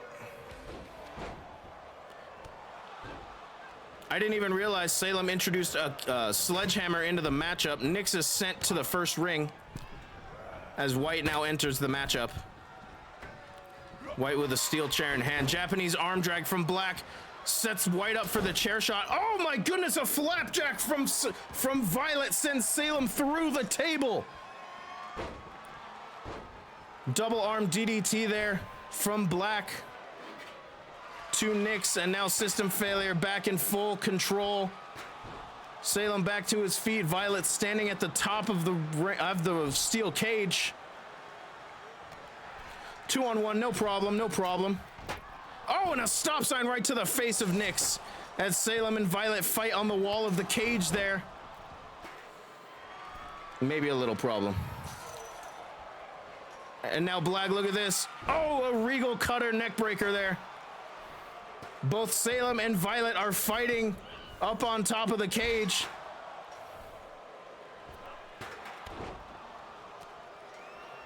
This matchup is spiraling out of control in a hurry. Violet climbs down. Oh, and is kicked off by Salem. White with a forearm to Nyx sends Nyx back into the second ring as Salem hits a double axe handle. Tater is the last member to enter War Games. War Games is about to officially start. Springboard crossbody from Salem did not hit.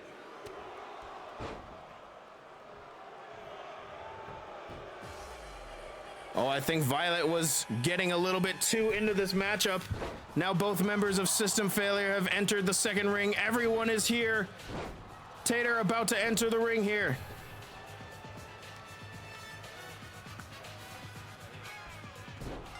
And now War Games is starting. The cage door is locked. Tater with sledgehammer in hand. Every member is in the ring of System Failure, of New World Order. And a sledgehammer shot right to the leg of Violet. White with kicks right to Tater, takes him down to the mat.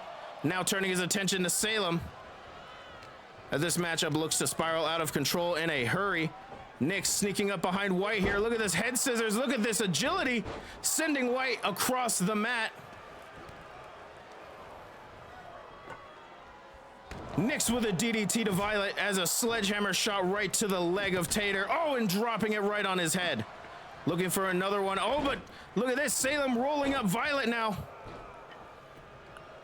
The pin is broken up. Bound to be with everyone in this ring at the same time.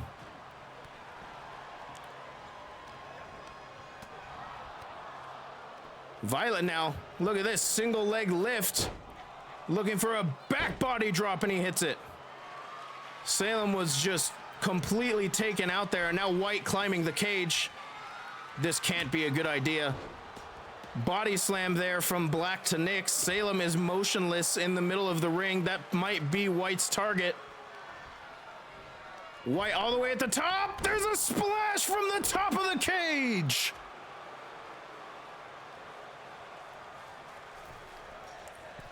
White now with a kendo stick in hand breaks it over Salem's midsection.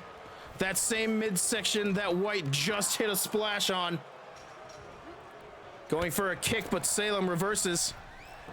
Violet now looking for a back suplex. Oh, perhaps an inverted atomic drop, but just Salem, I think, managed to get the eyes of Violet or someone as White goes for the cover now. Not enough. Salem kicks out. White now strike after strike on Salem. Oh, and a double arm DDT to Salem. Violet drops Tater across the top rope as Nix enters the ring yet again. These competitors have not really left the second ring. As I say that, of course, Tater rolls into the first ring. Oh, and a springboard crossbody from Salem. Black hits a drop kick on Nix, and this matchup is just absolutely insane. Running arm breaker from Salem. Oh, but a running big boot from White, and now a sledgehammer shot from Tater to White.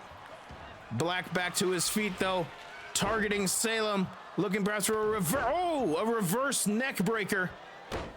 Standing shooting star press from White, and system failure again takes control of this matchup. Reverse STO from Violet. Oh, and Tater breaks it up. Tater realized how close it was for the match to be over after that reverse STO. Violet, I think, was going for it again, but this time Nix reverses a code breaker on Violet. But White dropping the sledgehammer on the leg of Nix. And again, Black and Tater have moved to the first ring now, as the other members of their respective factions fight in the second ring. Look at this German suplex, an abridging cover, but Black kicks out at one. And a pounce sends Salem flying. Head scissors from Nix to White. Violet now entering the first ring. Oh, and a diving crossbody. Nix is in hot pursuit of Violet. Not about to let Tater get double teamed here. But you can tell these competitors are tired. Poison Rana from Nix to Violet. Stop sign right to the face of Tater, but Nix breaks up the pin. White and Salem are the only two left in the second ring. Violet takes out Nix. Oh, Tater blocks. Oh my goodness. A Kamegoye knee right. Oh, look at this. We got a double pin. Oh, and Nix breaks it up. And now White looking for a cover on Salem. The only ones alone over there. Not enough. Salem kicks out as Black hits another Kamegoye knee on Tater, completely levels him out. He is just laying motionless on his back in the first ring. Now it looks to be a double team on Salem as Violet hits the corner running clothesline.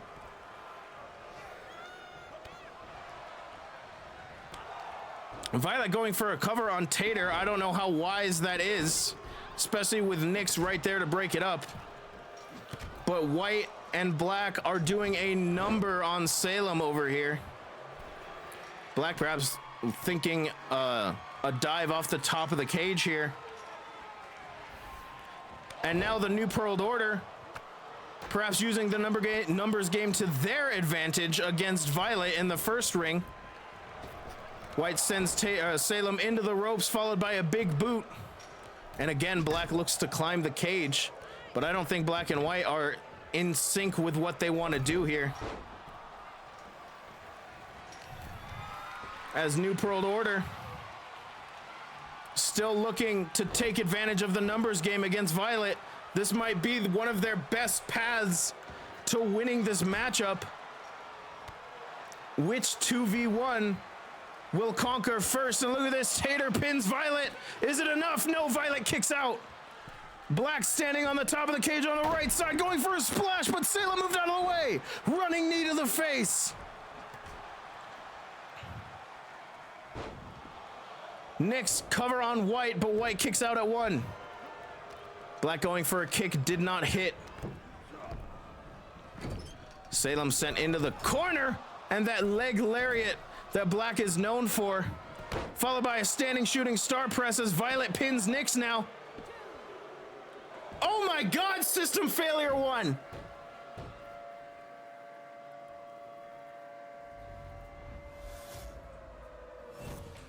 Here are your winners. System failure.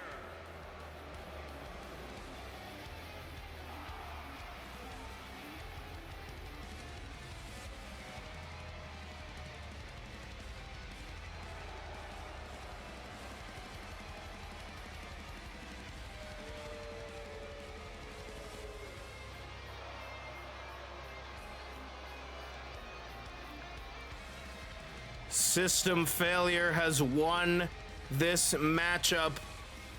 That spells the end of the new Pearled Order.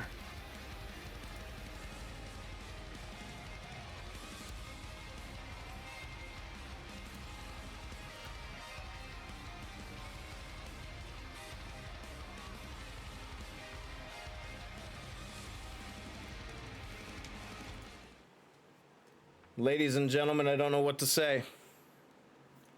As ADW Dong Before Dishonor comes to a close, system failure reigns supreme. And the new Pearled Order must now disband.